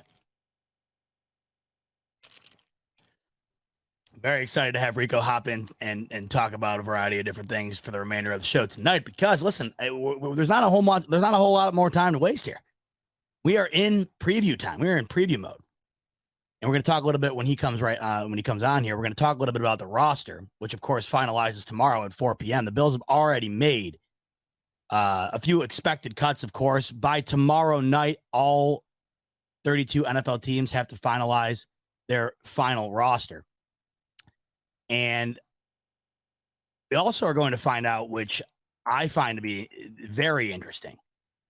We also are going to find out whether or not Jonathan Taylor is going to be traded, because the Indianapolis Colts have set a deadline for him to be traded for tomorrow, because he has to negotiate a salary and a contract with a new team, or in order to do that and make the 53-man roster on whatever new team that is, he's going to have to do so by tomorrow, or at least that's what the Colts are. That's their guidelines for the move here. And we keep hearing almost one name and one name exclusively, and that is the Miami Dolphins. And I don't know. I mean, you just imagine within a 2-week time span, the AFC East adds Ezekiel Elliott, Dalvin Cook, and Jonathan Taylor to 3 teams not named the Buffalo Bills. Would not feel great. It would not feel great at all. All right, we got Rico back here, I think. Let's see. He's frozen up again. He's trying, man. He's giving it his all. I know he is. I promise you, though, this time it's not my fault. I was just double checking all my little things. It was just double checking to make sure it wasn't. While we wait for him, though, the cuts that have already been made, by the way, and these are ones that, I mean, they're probably guys you don't even know because they were not in really any position to make the team to begin with. But wide receivers, Desmond Patman, Isaiah Coulter, Jace Sternberger, the tight end, the linebacker, Deshaun White, defensive tackle Cortez Broughton, offensive lineman Garrett McGinn, and safety Jared Maiden. It's courtesy of the Democrat and Chronicle there, my man Sel Mariana, with the updates over on who's in, who's out as of right now. There you are. You know what? I had to sign in from my phone because the Wi-Fi from my mom's place was just not working. What's up, Z-Bot? Are you out of town? I'm out of town, man. I'm in Ontario visiting my mom, man. I had a bachelor party to go to for one of my homies was getting married, so we had to go out there and do our thing. But we here now, baby. We here now. What's up, Z-Bot? How was the bachelor party? What'd you guys do? Yo, it was dope, man. Listen, I'm not a drinker. Yeah, I'm not a drinker, and I had quite a few things to sip on, and we did a Scotch tasting. Let me tell you something, man. Scotch is not my thing. Okay. I had something called an old fashioned. I've had an old fashioned before, so I was like, let me partake in an old fashioned. Boy, did that take me a minute to sip on. It took me a minute. You can't just sip that thing and just be done. You got to really like take your time drinking that damn thing. Did they make it with the gigantic square ice cube where the guy brought out the flamethrower on it as well? No, so this was it was like everything was brought to my friend's house. He's got a beautiful home and a really nice home. So everything was catered. So they brought everything they could to do it. So there was missing that big ice cube. So he was putting little tiny ice cubes in it. It didn't hit the way it was supposed to. I've had them before. It was good, but I took my time. But the big one where we were drinking like $140 bottles of scotch, $150 of scotch. And I was like, this is not my thing. I just like a nice drink that tastes damn good and get me to my point. But one thing that I was told to do was sip on that thing. Now I can see why people just like put a little bit of scotch in a cup. There's never a huge cup. It's just a little tiny little bit. And you got to sip on that and just really enjoy the scotch. For those that really enjoy scotch, I don't. I just don't. I have no love for it whatsoever. However, I can appreciate those that do know their scotch and love their scotch. And the one thing this one dude told me to do was take that sip of that scotch. Once you let it really like you really taste it, inhale. And it's a whole different experience. I was like, golly, he was right. Nasally, like smell it? It was I don't know how to even explain it, bro. It was like, you can appreciate those that love scotch. I'm just not with it. I'm just not with it, man. I mean, I'm not a White Claw guy, that's for sure. Dave Coolers, don't disrespect me like that. Don't disrespect me like that. I'm no White Claw guy. But I do like my you know what I mean? I like my rum. I like my Malibu rum and let's mix it up and we're good to go. I mean, it's tough to turn down one of those. They always taste good. The White Claws, I'm all right with, except if you drink too many of them, your stomach turns into a ticking time bomb because it's all that seltzer just bottling up inside. So I can only drink so many of those. Yeah, not for me. But that scotch was, I have respect for it. It's it goes down smooth, boy, but it's hot. that shit will put some hair on your chest. The more money you spend, the smoother it goes down. But I've never, like you said, I have respect for people who get into all that. I do. But I've never thought it was worth the money to justify that, what I find to be that insignificant of a difference. I mean, I know it is significant in the taste and how it goes down. But like if you're going out for a party or whatever, you're not doing that. I feel like you're only doing that in occasions like what you guys were doing, where you're strictly there just to appreciate the scotch, right? You definitely are. And there was one drink that I had called a Negroni. I think it was called a Negroni. Holy jumps. Three spirits in one drink. And I took a sip of that thing. That thing was bitter as ever. And I was like, how do humans consume this? It was like a vermouth with gin, and it was like some other drink. I can't remember what it was. But I was like, yo, I'm out. The vermouth. I took a sip of it. I was like, I can't do this. The vermouth can get a little dicey. Bro, it was the vermouth. You know what I mean? Yeah, nothing sweet about any of those drinks. Man. Vermouth, gin, and it was one other drink. It was called Negroni or Negroni. Yeah. Bro, done. I'm out of here. Did it get you feeling a little shifty though, or what? Oh, I slept like a baby, baby. I slept good. No kids waking me up. I was A-okay. I did what I needed to do. Well, the Bills. So what are you talking today, man? Talk to me. Well, I know we've been talking for a while now. What's up? Yeah, I spent about an hour and a half, kind of just right off the dome, and maybe we'll start here, and then we'll get into the roster a little bit. Although I don't know, other than a couple of key positions. To me, it's, when you get down to the 53 man, you pretty much are in the know as far as what is going to be, in front of you. I think outside of potentially linebacker, right, and corner, but I think we saw what we were going to be expecting to see throughout the regular season against the Bears this past weekend. Although in the beginning, I talked about my vacation I just went on with Carolina. We went on a cruise. We were not fans. I spent a good amount of time on that. Which was not Bill's talk, by the way, Rico. You know that. That. Yeah. So then we have spent the last hour or so diving into our feelings currently, where we are heading into week one. So let me set the stage for you, and then let's get your thoughts, because it's here. 2 weeks from tonight, the way you feel right now is going to be the way you are going to be feeling 2 weeks from tonight at kickoff. Where I'm at is I have felt it has been increasing over time, and now it's really coming to the forefront. I kind of equated it to it's kind of like Christmas here, and it feels like one of the best Christmases where Santa's bringing something good, because not only is the season right around the corner, but you got one of the games of the year right off the bat with the amount at stake. It's just wild to me, the amount of stuff at stake here, the amount of storylines and the weight of this game. Yep. So we are kind of delving into the emotions surrounding where we are as a fan going into this game and what the impact is going to be. And I have been kind of stressing here where I'm coming from, and that is that I am extremely nervous for this game. And it's not because I'm scared of the Jets or scared of anything, but I'm not scared, excuse me. I want to make sure that I make that clear, because that always gets confused. You know that you cannot say nerves without saying scared, because that seems to be conjoined. I'm nervous because I think that this has a insane amount of weight on it for a week 1 game. And we have had this long to kind of think on it. And I think the more you think about something, the more nervous you get.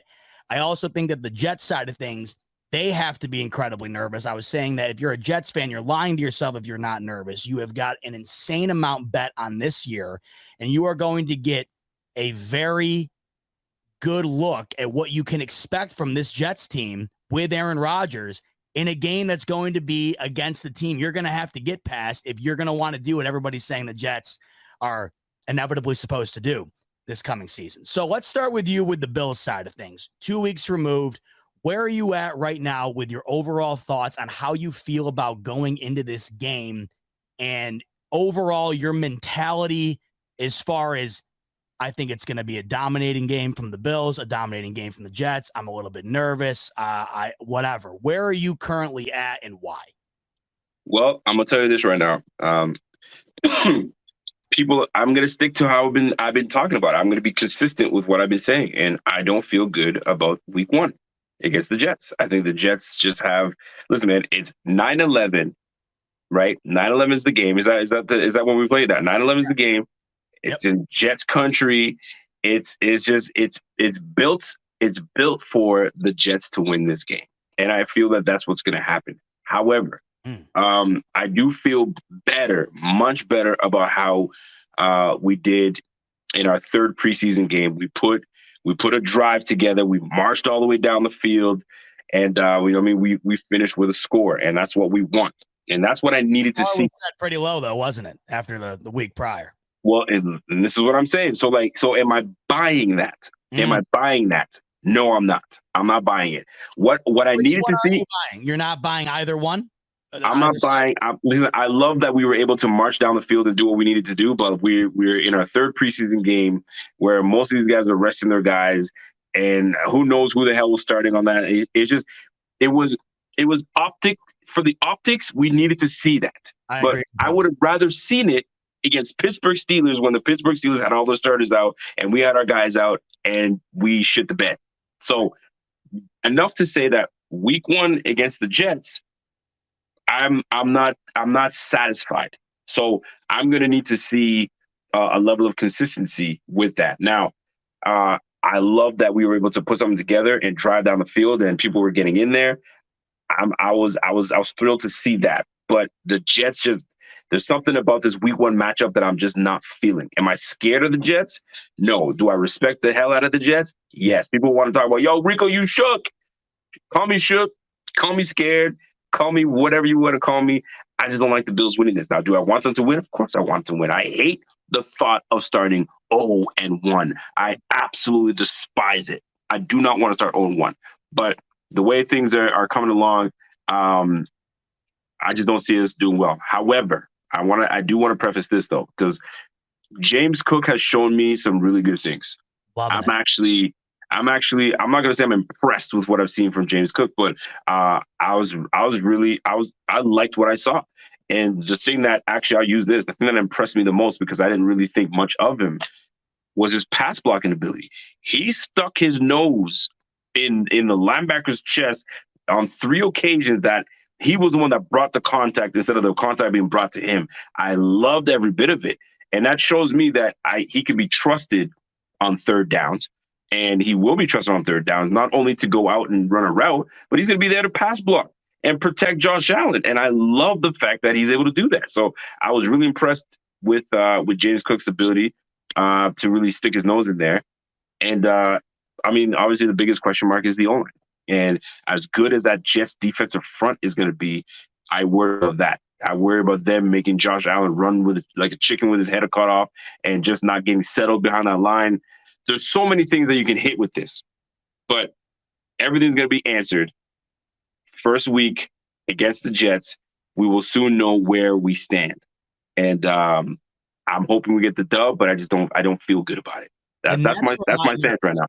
That's where my nerves stand from, because I think you get to see a lot of the good and the bad on display in a game that I just think has a massive amount of implications surrounding it. You had just, we're going to get to a couple of things that you just mentioned, because I like a couple of things that you said that I want to dive into. One in which I had asked the audience earlier.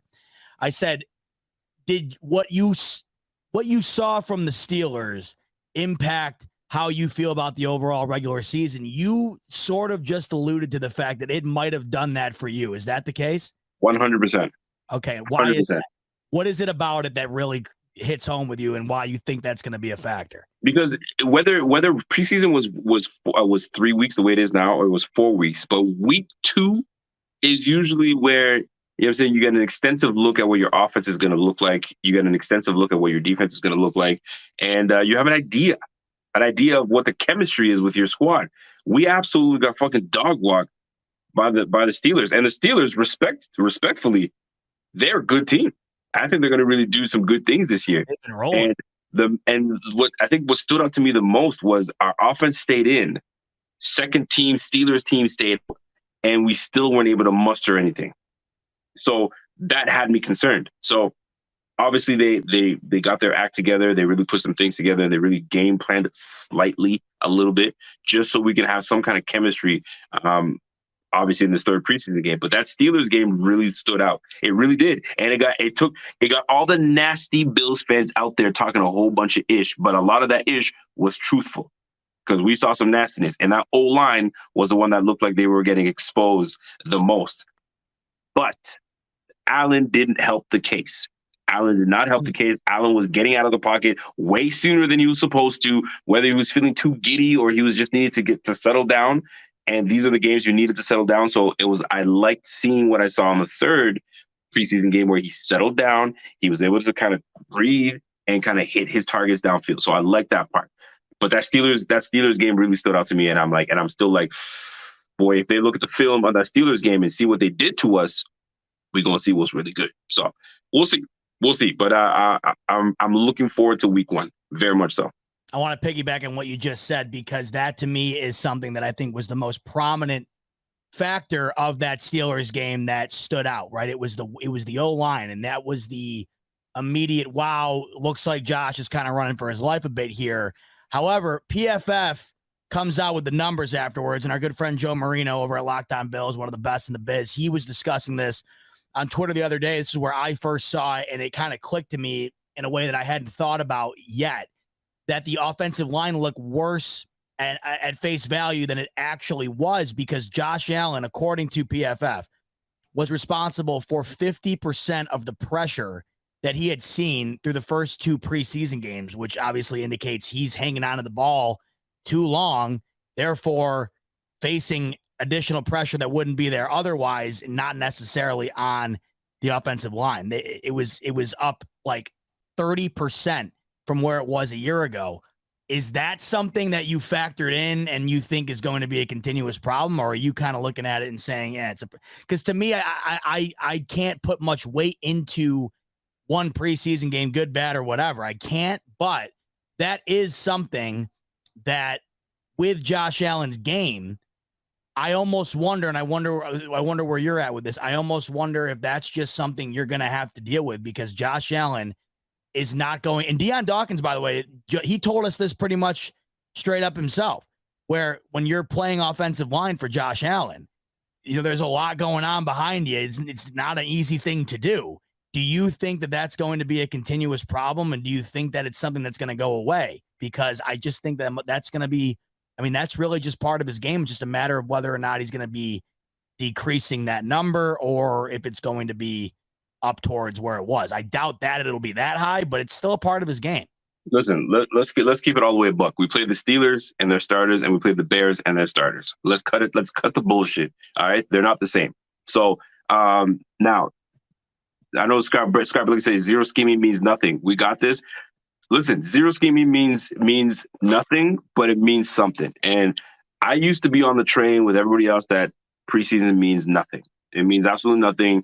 The only thing preseason means, now that I've kind of refocused it and look at it differently now, is the record is 0-0. But you know what does matter? When you're not being schemed, it means you have to be better than me or I have to be better than you, because it's man-to-man, mano-mano, no scheme, no nothing. Am I better than you?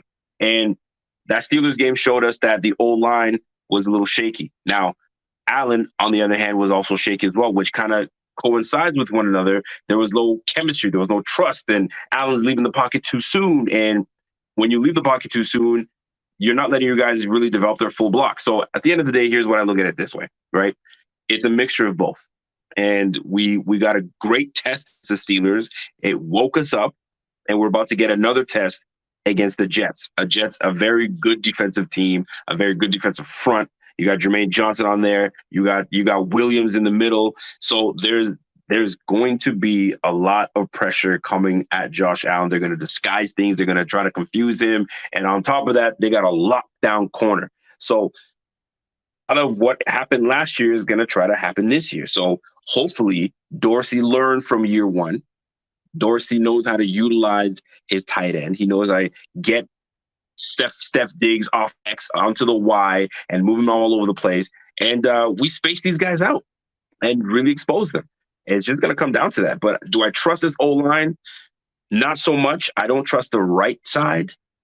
I love what Torrance has been able to do, but Spencer Brown is the one that I worry about. Deion Dawkins looks a little shaky, but he's a veteran guy. He'll get his act together. But right now, Josh is going to have to trust that line. Dawkins he's been getting. I stood out to me because we talked to him about the criticism that he deals with. I've been seeing a lot of that with him recently, which has concerned me because there's part of me, I don't know at times whether or not it is a him issue or the way that the play is kind of developing issue. I'm not entirely sure at times. I also think that some of these defensive fronts you're facing at times, they're going to be facing it throughout the year. I mean, they're unreal. And I think Josh Allen's conditioned to battle probably sooner than he should. And I think sometimes that reflects poorly on the line, including Deion Dawkins. But it's one thing I've noticed that he seems to be getting, him and Spencer Brown seem to be getting a lot of the target on this as they should. And guess what? Brandon Beane may have been silent. I mean, listen, we tried to land Trey Lance.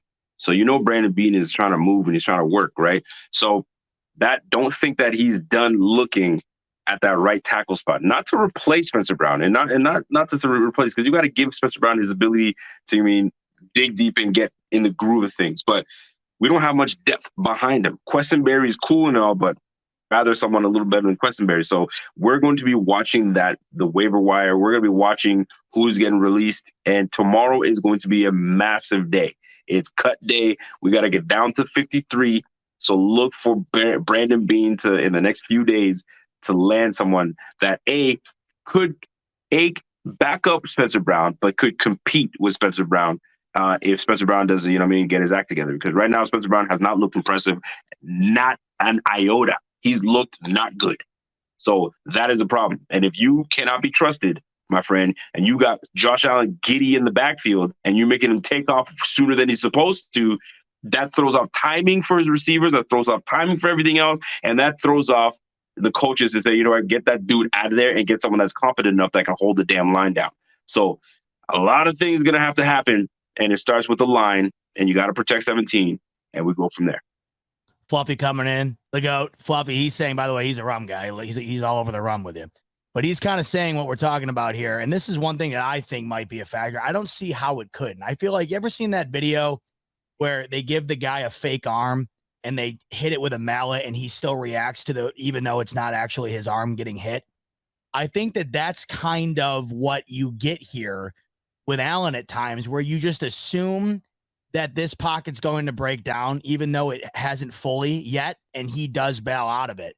The thing with it, and the thing that I struggle with as far as how much I put into letting it affect me or not, is I think at times it also develops into some of his greatest plays, which we just saw on Sunday or Saturday rather, where he runs out of the pocket, extends the play, and throws the ball across his body in a way that maybe two other guys on the planet can do.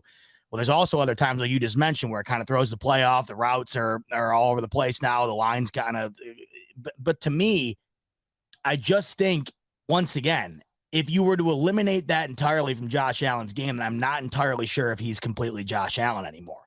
And I think the problem that you have to deal with when it comes to taking the good from these things is that there is going to be, at times, there's going to be breakdowns in the play that wouldn't be there otherwise because of the type of quarterback he is, which is make the play at all cost. And I think at times he finds himself trying to make a play too early where he might not have to. But those are some moments in certain situations at times where they turn into plays that, I mean, you've never seen anything like it. So a lot of the things that you're seeing too is that they're longer developing plays, right? Instead of your 3-step drop, a lot of what you saw Josh attempting somewhat where your little 5-step drops. So when you're dropping down from 3 to 5, where your 3 is like a 1, 2, 3, and it's got to be out there. Your 5 is where you got to let these routes develop and get deep. Yes. This is where you got to anchor down as an O lineman. You got to really give your quarterback that time, that split second that he needs to deliver and step up in that pocket and go. You got to let him do it. But Josh, you can't, just because you don't see what you like, you can't bail right away. You got to give it some time. But it's preseason, it's early. It's going to take time for them to, get their act together, which they will. We're still one of the best teams in the game right now. So it's just a matter of getting your feet wet. And once Allen gets hit, you know what it is, man. You get hit once, and then it's time to get busy, right? Okay, I got punched in my mouth. All right, I taste the blood. All right, let's go, right? That's the thing. He doesn't even care about getting hit. He just wants to make the play. That's the thing. I don't think it's not like he's scared of someone coming and hitting him. Definitely not. He's scared of not making something out of that play. That's what it is, right? So that's the ultimate key here. And I think you can't eliminate that from his game. It's just a matter of whether or not you're able to contain it to a point where it doesn't become a continuous issue. Let me ask you this, Zebop. So that Steelers game, would you say you showed a little concern? Yes, absolutely. I want to preface a couple of things on this. One, I was honestly more concerned with the way out of everything. And this is a tough thing for me to do because I can't determine how much weight I want to put into something like this, because to me, it could mean absolutely nothing at all. Good, because I'm going to follow up with that. Go ahead. Well, like you said earlier, and my man Colin Cowherd, it's one of my favorite sayings of his. He says, nothing is everything, but everything is something. And I think that you definitely see some shades of stuff. Perfect segue. Yeah, you know it, right? I want to say that there's two things that stood out to me that are kind of opposite of where we're at currently in this conversation. One is the offensive line. Did it look like a problem? Yes. But at the same time, I thought Josh Allen looked as sharp as I've ever seen him. He was that ball to Gabe Davis was absolutely ridiculous. His accuracy lately over the couple of times we've seen him in the preseason here looks unbelievable. He looks incredibly fit out there, which we were, looking forward to seeing that on display, because when we saw him in person and we've seen him throughout this offseason, he just looks like he has put on weight in a good way. He just looks like a man on a mission. He looks like that out there on the field. And it keeps being mentioned in the comments here. Kim says it once again. His release time against the Bears was significantly and noticeably better. It was on target, on a dime, out of his hands, on the move. And that's what I want from Josh Allen this year. Is I want quick throws, getting them down the field, because that is how the Chiefs, frankly, that's how they win their games. And that's how the Patriots won their games back in the day. That's the way to do it. He looked incredibly accurate to me. And I thought he looked, honestly, until I saw the numbers, and you're kind of just throwing down the O-line, right? The Steelers, I thought he was the one takeaway I had in that first quarter. I'm like, damn, at least he looks phenomenal, because he did. My biggest concern was the Steelers walking down the field against this defense. That was my concern. I mean, I couldn't believe it. The run that they busted off, I was just kind of like, wow. This is a team last year that was the number 2 overall defense when it came to rushing defense. And we've become accustomed to nobody being able to run on it. And so I sit here and I think that sucked, but does it mean a damn thing? Maybe, maybe not. I don't know. But I will say my biggest takeaway as far as everything you could dissect from that game, the worst of it all to me was the way that Kenny Pickett and a Steelers offense that you look at to be one that shouldn't be dicing up the Bills. They kind of walked down the field on them and it looked really easy. So let's fast forward this then. Let's fast forward. Okay. So here's the scenario that I want to put you in. Because you saw how Bills Mafia was after that Steelers game. They were freaking ripping into the team. It was something. And it was something. What is the reaction of Bills Mafia if we go into week 1 and we lose this game? Not only if we lose this game, right? But Stephon Diggs and the connection step up between Stephon Diggs and Josh Allen is not great. It's a little shaky, but it's a good defensive Jets team. But like we lose this game, but we lose the game in a fashion where you're like, this was nasty. What reaction do you Bengals think? type loss? Not quite as bad as the Bengals type loss, but it's significant enough where you're like, one team looked better than the other, right? What kind of reaction will Bills Mafia have? What do you think? What kind of reaction will they have? Is it one of those situations where it's like, no, guys, it's only week 1. Don't worry about it. We have 17 weeks to go. Is it going to be one of those situations? Or is it all hell breaks loose? It's week 1. We're on 1. We lost to the Jets and we didn't look good. What kind of reaction is Bills Mafia going to have? Absolute implosion, pandemonium, unlike you've ever seen. That's also why the nerves I have are baked in. That's baked into it because I foresee, and this is why, once again, to the counterpoint, if I'm a Jets fan, I feel the exact same way. The media, this game, you got to understand, it would already be like this to begin with, but it's primed to be like this because it's on Monday night. Tuesday morning will be nothing but Bills, Jets, dissecting that game down to a T, every single place you could imagine, right? And if that goes the way you're insinuating, not only will us fans, and now when I say us, I'm not saying you or in the channel, you or whatever, I'm talking collectively because you know it. You go online, it's doomsday when this team isn't winning by 30. I mean, that's just the reality. It will be that on a disgusting scale with the addition of a media blitzkrieg that the entirety of the media in which has wanted to see the Bills fail will finally have ammunition and they will not spare a bullet of it. That to me is the problem. And that's one thing that I get nervous about because frankly, as a fan and knowing what the Jets fans will do with that, if they're on the winning end of it, the combination of all that, Rico, has me sick to my stomach. It really does. The thought of the Jets getting all of this praise and whatever else off of one game while the Bills fan base implodes and we get destroyed on the exterior as far as media outlets and stuff is concerned. The thought of that disgusts me. What also disgusts me too is if they do go out and lose that way, they haven't lost like that other than the Bengals game in a long time. They don't lose like that. Last year, they only had 3 losses combined by, 8 points in the year prior to that. Something like that. They had a couple of blunders, but it wasn't until the middle of the season when that Jacksonville game hit or whatever else. So I will say they have never under Josh Allen, at least as of late, they haven't started off like in a way in which it looks like I don't know what the right word is here. They haven't started off looking, you know what I mean? I could understand them not looking great, but if they come out looking like that, then yes, I just don't anticipate it. And if we do see it, then what my biggest question will be then, Rico, is what was it that was the cause of it? And is that going to be a continuous problem? Right? And you know what? And here's the thing, and this is the silver lining in this. And because of the way we ended that Bengals game, and fast forward to that Steelers game, that was pretty awful for the starters. I feel that these Bills and I saw some people like, this is a doom and gloom show. It's so dark. It's not even about that. It's more so about the reality of things, right? Well, it's Because hypothetical. Yeah, and how you should preface that again because Yeah. we're just talking hypothetical. That's all it is. it's all it is. That's And all how it is. offseason went, where there was a little turmoil here and there, and you just know how the media would blow this up. But here's the silver lining in this.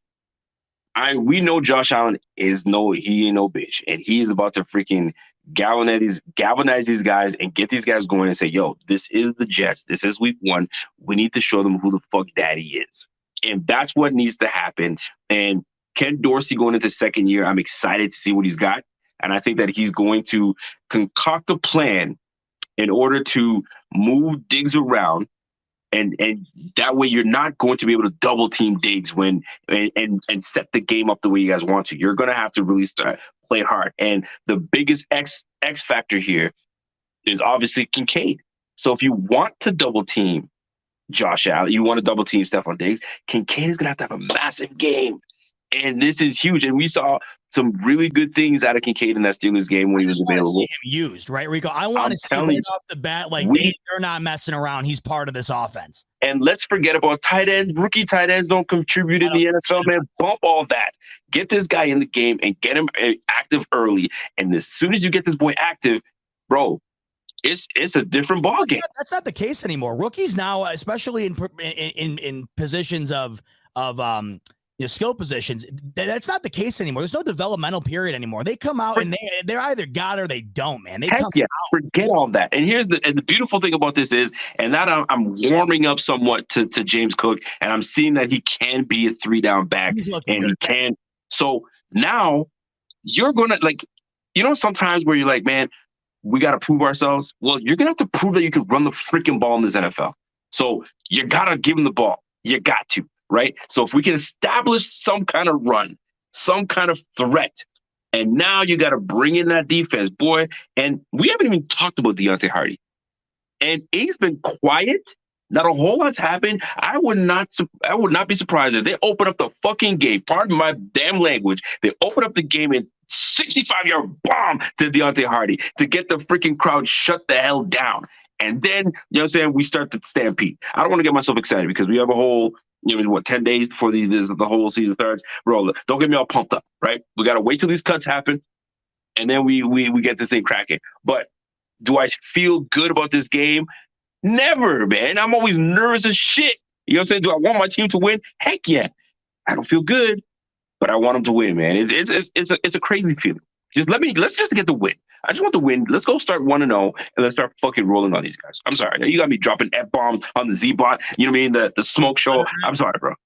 No, let's go after it because I think, by the way, once again, it always has to be reiterated. These are just hypotheticals. We're talking about a situation. I mean, there's an infinite amount of possibilities that could happen here. One of them is a loss. That is a possibility.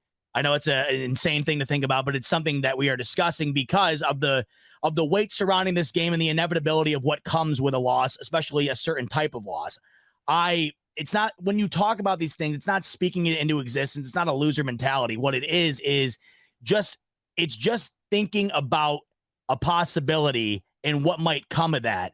And then what could possibly be put in place to avoid that, or what could come from, if that ends up happening, what was the reason for it? And is there a reason to panic? There's different ways to look at it. I think right now, what we should do is kind of map out because you don't think they're going to win it. I want to hear from you because here's where I'm at right now. I think you personally put more stake into these preseason games than I do. Yeah, I do. Yes, I do. I got to be 100% honest with you. Like, if you hook me up to a lot of Dr. Taz, I really don't give a shit. I mean, there's some things about it that piss me off. Like not gonna lie, if you're a diehard Bills fan, you watch that Steelers game, you're gonna be pissed off whether it matters or not. They're getting killed. I mean, what does it matter who's in there, whether it matters or not? It still pisses you off and it's still annoying, right?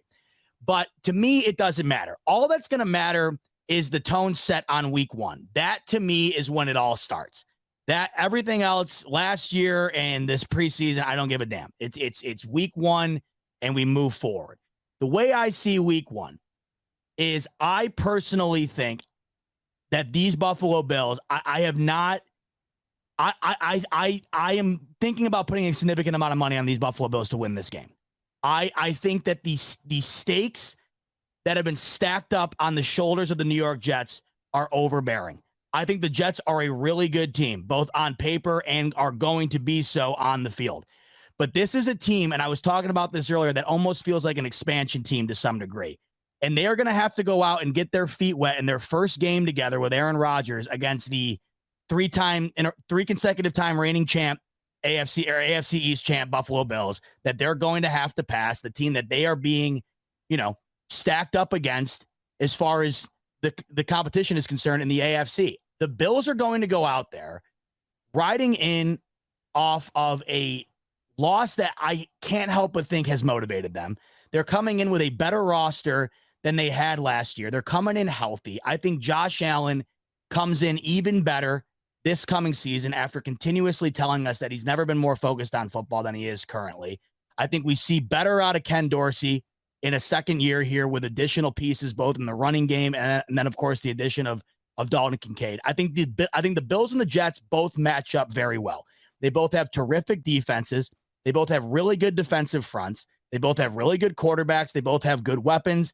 And, they both do have good run games. The Bills' run game at times doesn't seem necessarily great, but they can move down the field running the ball. Oftentimes it is just Josh Allen, but I do think that this run game is going to be better this year with more James Cook touches and with Damian Harris in the short yardage situation. Where I think the biggest difference comes into play is that this Bills defensive front and this Bills defense in itself is going to have the advantage because they're going to be going against an offensive line for the New York Jets that might be the worst Aaron Rodgers has played behind in his career. And if not that, one of the worst he has played behind in some time. He's also coming off a year. Everybody wants to refer to the back-to-back MVP years. Aaron Rodgers was not a very good quarterback last year when he gets down to black and white. He was not a very productive quarterback last year. In his own division, both Jared Goff and Kirk Cousins put up better numbers than Aaron Rodgers did last year. I'm not discounting what Aaron Rodgers is at all. This Jets team is infinitely better with him. But in his first game, Rico, in a jersey that is not green and yellow, he is going to be going behind this offensive line who have yet to work out their kinks. They've even said it in Hard Knocks. He basically came out and said that they have not found a cohesive unit yet on the offensive line. And you're going to have to go against a Bills defense that when they're coming. The difference here is Aaron Rodgers can no longer move out of the pocket and scramble around and make plays with his feet like Josh Allen can. If you get to Aaron Rodgers, he is the king of throwing that ball away within a millisecond. If that play's dead on a blitz or if the offensive line collapses, Rodgers isn't going to hold on to it. He's not going to try to extend the play. He's just going to get rid of it. I think the biggest difference here is that Josh Allen's capability of extending the play in comparison to Aaron Rodgers' inability to do so against two really good defenses that are facing off against one another, right?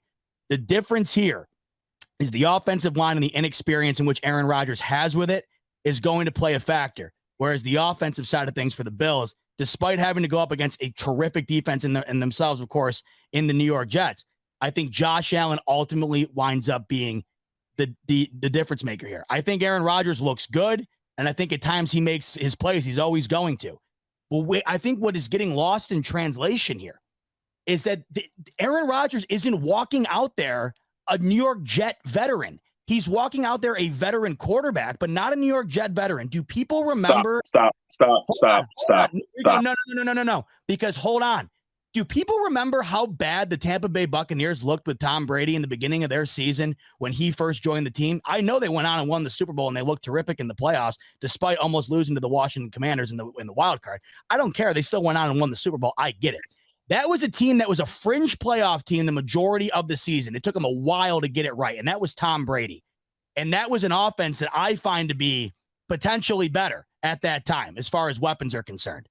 You're looking at this New York Jets team. It is a completely different ball game for Aaron Rodgers, and he has been the riding the throne all the way into this Monday night game. This is going to be a major test for a team that their first opportunity to play together as a cohesive unit is going to be against one of the best teams in the league. I think it's a very tough task for them to face right out of the gate. It doesn't mean they're a bad team. It doesn't mean they won't get significantly better throughout the year, but I think there is something to this being the first task. Zachary? Team. I truly do. Zachary, I'm going to disagree with you, brother. Let me tell you, man. Let me hear why. This isn't rookie freaking Aaron Rodgers coming into the league where he's 3 years into the game. This is not rookie Aaron Rodgers. Yes, he's an aged, seasoned vet indeed, right? But hear me out. This is the team that, 7-9 last year, okay? They brought in the offensive coordinator that under Aaron Rodgers was a 2-time MVP. Stop with the BS that people were telling you. He was an old man and it's a new team. And brought in. You're misinterpreting what I'm saying. I'm not misinterpreting anything. You're saying that this is the first crack at. I'm not saying it can't get there. I'm not saying it can't get there. This is the Rico. This is the first snap he walks out onto that field and takes is the first snap in over 15 years where he hasn't had the exact same situation around him as far as the franchise is concerned. This is as big of a change that you can make as an athlete anywhere. And it's happening in real time against one of the best teams in the league. Obviously, it's going to get more cohesive. And I'm not saying what you're insinuating here. I'm not saying old man Rodgers is going to go out there and shit himself. I'm saying there's something to be said about a lack of chemistry when it's Aaron Rodgers out there behind a bad O-line and a bunch of young guns out there that he's going to have to rely on. I think they're going to be a great team throughout the year. But right out of the gates, that's the question. Are they going to be able to just fire immediately? That's the question. I would be totally with you if it was Aaron Rodgers with a brand new O-line, with a brand new OC, with brand new bunch of receivers that he doesn't have any chemistry with. But that isn't the case here. He's got an O-line that he's not familiar with, yes, but he's under an offensive coordinator that he knows very well. So can he make checks out of certain things? Does he see things? He's been in the game long enough that negates the young fresh O-line. It negates that offensive line. The guy who got booed out of Denver last year, potentially the worst coaching job in NFL history. You're telling me, according to Sean Payton at least, you're telling me that he single-handedly is negating the inadequacies of this offensive line? Listen, Russell, you can't use that because Russell Wilson was on to a new team with a new offensive coordinator. They're still trying to get together. Hackett and Rodgers been together 2 years, and then 2 MVPs under that belt. But that's neither here nor there because that's going to be it's here or there. I think it's both because we got to save this. We got to save this conversation for closer to when week starts. Because what I really want to get into, because one of the super chats came in, we're talking about surprise cuts and who's going to be cut, who's going to be on the squad. And I do have a question for you because this is something that I had a conversation with Pierre today about, and it was, there goes, I gotta close out. It was about the backup quarterback position. I want your thoughts on this, right? So we obviously know that if something happens to Josh Allen, God forbid, we don't want it. Forget it. Let's knock on wood. We ain't doing that, right? How do you feel about Kyle Allen as our backup quarterback? Are we all in on him? And I mean, I know it doesn't matter because any other quarterback that goes in there, it's not adequate. It's not to the level that we need it to be. But Kyle Allen, do we keep him, or you think that we're looking, especially because we went looking at Trey Lance and trying to bring Trey Lance onto the squad? What are your thoughts on that backup quarterback position? Trey Lance would have been nice because that would have been resemblant of what Mitch Trubisky was, in my opinion. I had never felt more comfortable about Josh Allen and potentially going down than I did when Mitch Trubisky was on this team. And it's not because Mitch Trubisky goes out there and leads the Bills to the Super Bowl. It's because there's very few backup quarterbacks in the league with that similar of a play style to Josh Allen like Mitch Trubisky had. I mean, let's face it, Ryan Fitzpatrick isn't as nimble. You know, guys like that were consistent backups that floated around the league forever and ever, right? They're not growing on trees where you can find guys that are very similar to the style of play in which you play with your starter, and you don't have to completely flip the playbook. Trey Lance would have been that option. You would have been able to get by, I think, with him as the backup, being able to do certain things that Josh Allen does, you know, moving out of the pocket, running the ball. At the same time, this is a guy who the 49ers spent 3 first-round picks on and moved off of without him ever even playing a season. It's one of the most insane things we've ever seen in sports. But the question being, am I all in on Kyle Allen? Well, clearly the Bills aren't, because they went out and tried to get Trey Lance, which was a smart move. And a classic Jerry Jones fashion, I don't know what's going on there. The difference between what Jerry Jones and the Cowboys did and what the Bills did is that if you bring in Trey Lance to Buffalo, if Josh Allen has a bad game, no one's saying, is it Trey Lance time in Buffalo? coming up next at 7 o'clock here on Fox Sports Radio. You know what I mean? In Dallas, if Dak Prescott has a 3-interception game, the first story the next morning is it time to give Trey Lance a chance? Next on Fox Sports Radio. That's what happens in Dallas. So that to me, you know, Jerry taking him away from the Bills, I think that was a bad move by the Dallas Cowboys. I don't see any benefit in doing what they did unless they have a backup idea that no one else knows in regard to moving off of Dak Prescott. But to answer your question, Rico, and I'm going to put it as bluntly as pretty much you set the question up. I don't care if it's Kyle Allen. I don't care if it's Matt Barkley. I don't care if it's Trey Lance. I don't give a damn if it's me, you, Pierre, Rev. I don't give a shit. Anybody in the chat here. Josh Allen goes down. I don't give a damn who goes in because it is done. It is over. Forget about it. Unless Frank Reich reincarnates himself and comes out and becomes the greatest backup in the history of the playoffs, or Nick Foles, I should say, too. Frank Reich or Nick Foles, pick your poison. Either way, they're both conjoined at the hip together. They won the Super Bowl. But either way, you're looking at a team that is going as far as Josh Allen goes. I look at this in the same – I talked about it earlier. I look at this the same way I look at any team who has a top-tier quarterback. Mahomes goes down, they're not going the distance. If Burrow can't return and he re-aggravates this injury somehow early in the year, he can't return, the Bengals are done. Same with the Jaguars. If Trevor Lawrence goes down, they're done. It goes across the board.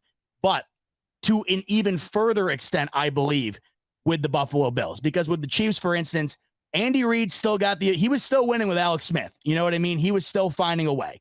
And the Bengals were still winning to some degree without Joe Burrow, with Andy Dalton. You know what I mean? They were still winning. The Bills have not won without Josh Allen outside of one season where it felt like we got a gift from God being able to play against Blake Bortles in the wild card with Tyrod Taylor.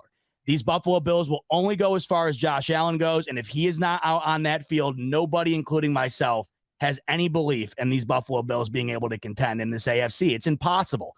It would be the equivalent of looking at the rest of the AFC outside of the teams that have a great quarterback and making the argument that they're going to compete. I mean, you look at the Patriots, for instance, even with a starting quarterback, a national championship winning quarterback and Mac Jones, first-round draft pick, you look at them right now, and you don't think they have a chance. Imagine arguing the Bills have a chance without Josh Allen. The only reason you argue that they have a chance is because of him. So, to me, talking about the backup quarterback position is irrelevant because the second it becomes relevant is the second this season's over. And I don't know how you feel about it, but that's where I'm at. I see it differently, man. And I feel like there goes Rico being the contrarian and all that. But it's not about that. I'd love to hear this. I haven't heard anything other. I'd love to hear what you think. I hate the notion of hearing that and I mean, obviously there's a lot of truth in it. If Josh Allen goes down, then the season it's not necessarily shot, but it significantly takes a hit, obviously, right?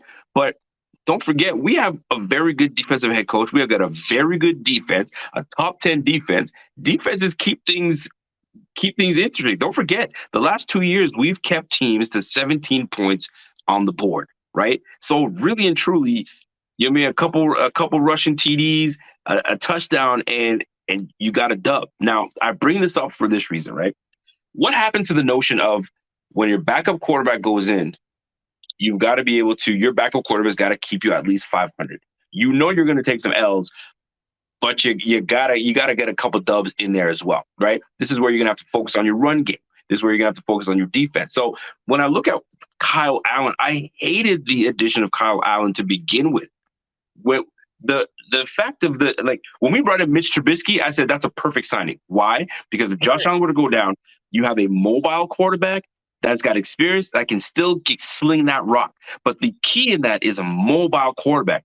What mobility does Kyle Allen give you that's even close to Josh Allen? Of course, your season's doomed. So why haven't we looked into someone that if something does go wrong, they can create with their legs? Like, I know people are going to shit on this and poo-poo on this. Why can't you bring Cam Newton as a backup? Why can't you? I'll tell you. You mean tell me you can't bring Cam Newton as a backup, right? No, you can't. You can't. Why not? Why not? For the same reason that Jerry Jones should not have brought Trey Lance into the locker room, because now Trey Lance is a developmental QB. He's only got he's got less than 500 attempts of passing, and that's including college. He's a development. So he ain't going to do shit. Believe me.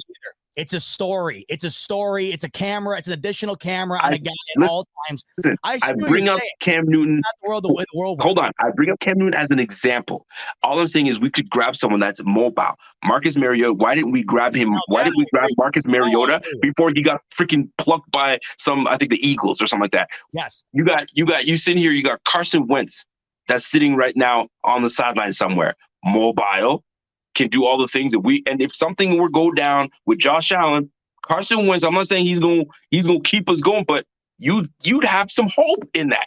You don't have any hope in someone like Kyle Allen. That's the point I'm trying to make. So when you bring a backup that kind of similar to your starting quarterback, so the offense doesn't change. You can still do the things you need to do. He's mobile enough that you can still do things. You put in Matt Barkley, the whole offense changes.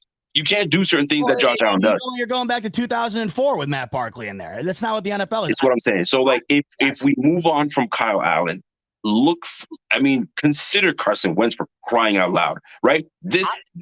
We still have a really good chance, but I'd like to have some kind of insurance as my quarterback. I know people say, well, once your quarterback goes down, it's over with. No, the fuck it's not. I mean, you still got a run game. You still got a defense. There's still special teams. Cut it out. You know what I'm saying? This is the NFL. You still got to play ball. You still got to play ball. This is back to what I was saying earlier, and I would not have said what I said earlier if Mitch Trubisky. That's why I prefaced earlier. I said I had never felt more comfortable about Josh Allen's status game to game than I did when Mitch Trubisky was the backup, because Trubisky went in. That is still a guy who took the Chicago Bears to the playoffs. I mean, I understand his career fizzled out, but he's got a very similar build to Josh Allen, a very similar play style, and it's a guy that has proven that he can win you games. Kyle Allen has not proven that he can win you games. So I do agree with you. If Mitch Trubisky was the backup today, I would tell you, does my confidence get absolutely shattered in the Bills? Absolutely. But do I still think that they can compete? Yes. With Kyle Allen, I don't. Now, to your couple points there, and I think this is the problem with a lot of teams when it comes to finding an adequate backup. Oftentimes, adequate backup means former starter who is going to be a constant story. Now, for the Bills, it might not be so much, but there's two examples that have constantly been out there that are always stories for other teams. It might not be so much for the Bills because we know Josh Allen, he's him. But one is Baker Mayfield. He's a guy you can't sign because he is just going to be a problem. If you're going to have Baker Mayfield on your team, you're going to give everybody a story day in and day out. Now, granted, good for Baker Mayfield. It looks like he's trying to flip things around. He won the starting job. I'm actually kind of rooting for the guy because he's not allowed. Like, he's not the loud guy in Cleveland now who just feels like he walked in and became a top quarterback. It looks like he's finally maturing into a position. I'm rooting for Baker Mayfield in Tampa. But when he was in that position where, he went to the Rams for a game there or whatever, it's tough because you have a guy with such high popularity that your backup quarterback becomes somebody that you're talking about when it's not necessary. And Cam Newton is the absolute pinnacle of that example. Cam Newton is going to be a guy that you are going to continuously hear about and talk about, and he's going to be interviewed, and he's going to be on camera, and he's going to be at the podium and stuff, even if he has not played a single snap for the Bills. It's just the reality of it. It depends on where you stand as far as how you feel about that. I personally am a guy who wants to not even know, frankly, who my backup quarterback is until I have to face it. So if you have a guy like Cam Newton, for instance, that's impossible. It's just because Cam Newton's a former MVP and his personality is larger than life. I actually like Cam Newton a lot. I just don't think that you can have him on your roster, especially at this point in time. It's not even there anymore. I don't think it's there anymore. Here's why I feel it makes sense. You put a Cam Newton. I mean, I'm using Cam Newton because it's just there. He's got familiarity with Brandon Beane. He's got familiarity with McDermott a little bit. I mean, / Ron Rivera, but and there's no threat to him doing anything. He's just going to be a backup quarterback, and that's what it is. And how often did you hear that Josh Allen is like the second coming of Cam Newton? It would be a perfect fit to bring this guy back there. How about this then? How about this? Come on, son. You can't tell me. Everybody needs to put the whole bullshit aside of who Cam Newton is and how flashy he is. He's a backup quarterback. I just don't have any confidence whatsoever in Kyle Allen. I don't give a shit about that dude, man. You and I can put that stuff aside, but the vast majority of people won't, and that's the problem. I understand what you're saying, but I just thought of something that could be a middle ground to this situation. And just on the hypothetical, say this game down to it. They're going to be sitting around the table, right? McDermott, Dorsey, and they're going to be sitting there saying we cannot start Kyle Allen. Like at any point in this season, if Josh Allen, even for a game, right, a game or two, every stretch throughout this year has at least one game back to back where it is an incredibly tough game. This schedule's insane. I got to tell you, Rico, what I would not I would not bat an eye on, and I'd honestly kind of be like, all right, let's go. You sign Cam. If Josh got hurt, you sign Cam that night. You don't have him on the team waiting in the wings. You don't have him taking reps and stuff. No one's signing Cam Newton today. No one's signing him tomorrow. I think if he's out there in the middle of the year and Allen goes down and you need a desperation pull, that to me would make sense if you just call him and bring him on the team out of his house, essentially. Having him on the roster, on the other hand, I think is a really tough proposition because of just knowing that this is a guy who at one point was one of the most popular and talented athletes on the planet. It just doesn't go away and it becomes something. And I just don't think, and with a team with the aspirations the Bills have, I think that a guy like Cam Newton, he belongs in a situation where he's actually competing with a guy and making that guy better, which is exactly what I think he was doing in New England. I think that's why he hasn't found himself anywhere else since. But there's something to be said. I think we're overblowing this. I think we are too. I don't even know how we got down on this topic. No. And I think we're overblowing this. I think we're overblowing it as like where we're dismissing, not we, but like people just dismiss Cam Newton because of his name, right? All I'm saying is if we're going to have a backup quarterback, give me a backup quarterback that's similar to what traits that Josh Allen has. So if something were to go down with Josh Allen, at least the offense moves on with a similar style. Kyle Allen isn't it. That's why we tried to bring in Trey Lance, which is somewhat of an athletic quarterback, can have an arm, and you're not really expecting anything from him because he'll be a developmental piece. That's what he tried to do. So if I see that my man Brandon Beane was trying to go after a nice developmental young quarterback in him, that means that backup quarterback is not solidified. He's still looking. No, and there's some pieces out there. That's what I'm saying. I got to tell you, man, I don't know what Marcus Mariota is getting paid, but that would have been, I would have loved that. I would have loved that because he's mobile, and I thought he was really likable on the quarterback series. I would have loved that as a backup. I would have felt okay with Marcus Mariota. You know, if I knew that had to go to that point, I would feel okay about that. But I think that you do have to overpay for a good backup quarterback, and that's what Philly did. And they do understand that Jalen Hurts, similar to Josh Allen, is a guy who we've already seen him get hurt, and we know that is a possibility. So I do get that. It's really tough, though. I mean, what's crazy to me, Rico, is like we're talking about this, and then you look at where Trey Lance came from in himself. And what's nuts to me is it really all comes down to the coaching. Because if you look at like San Francisco, for example, you could argue they have 3 backup quarterbacks on their team. Right. And they're going to go with one of them in Brock Purdy, who is Mr. Irrelevant. And then Sam Darnold, who's now been named the backup. You move on to the first round pick, who might go down as the biggest bust in NFL history. And that team is still walking into the 2023 season as potentially the second or first best team in the NFC and a top 5 team overall. So that's the wild aspect of this. I think it all comes down to how you're able to implement them. And I just think with a guy like Josh Allen, you can't implement that. You can't replicate that unless you have a very specific type of person. And even then, you're not going to get to that degree. That's why the 49ers are interesting. It's almost like plug and play. That's why Jimmy G did so well for so long. If you got a guy who can run that offense, you're humming. They got a good system out there, and you can't even front because they're still always in it. One last point about the quarterback position.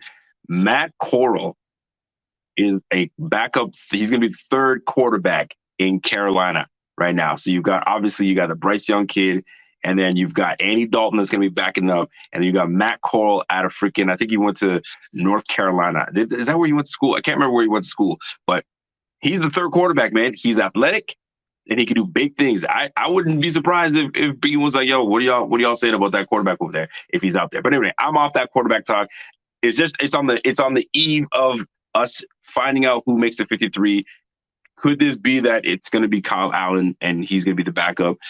Is he going to get bad rap from us? Who knows? I'm just not sold on that dude, man.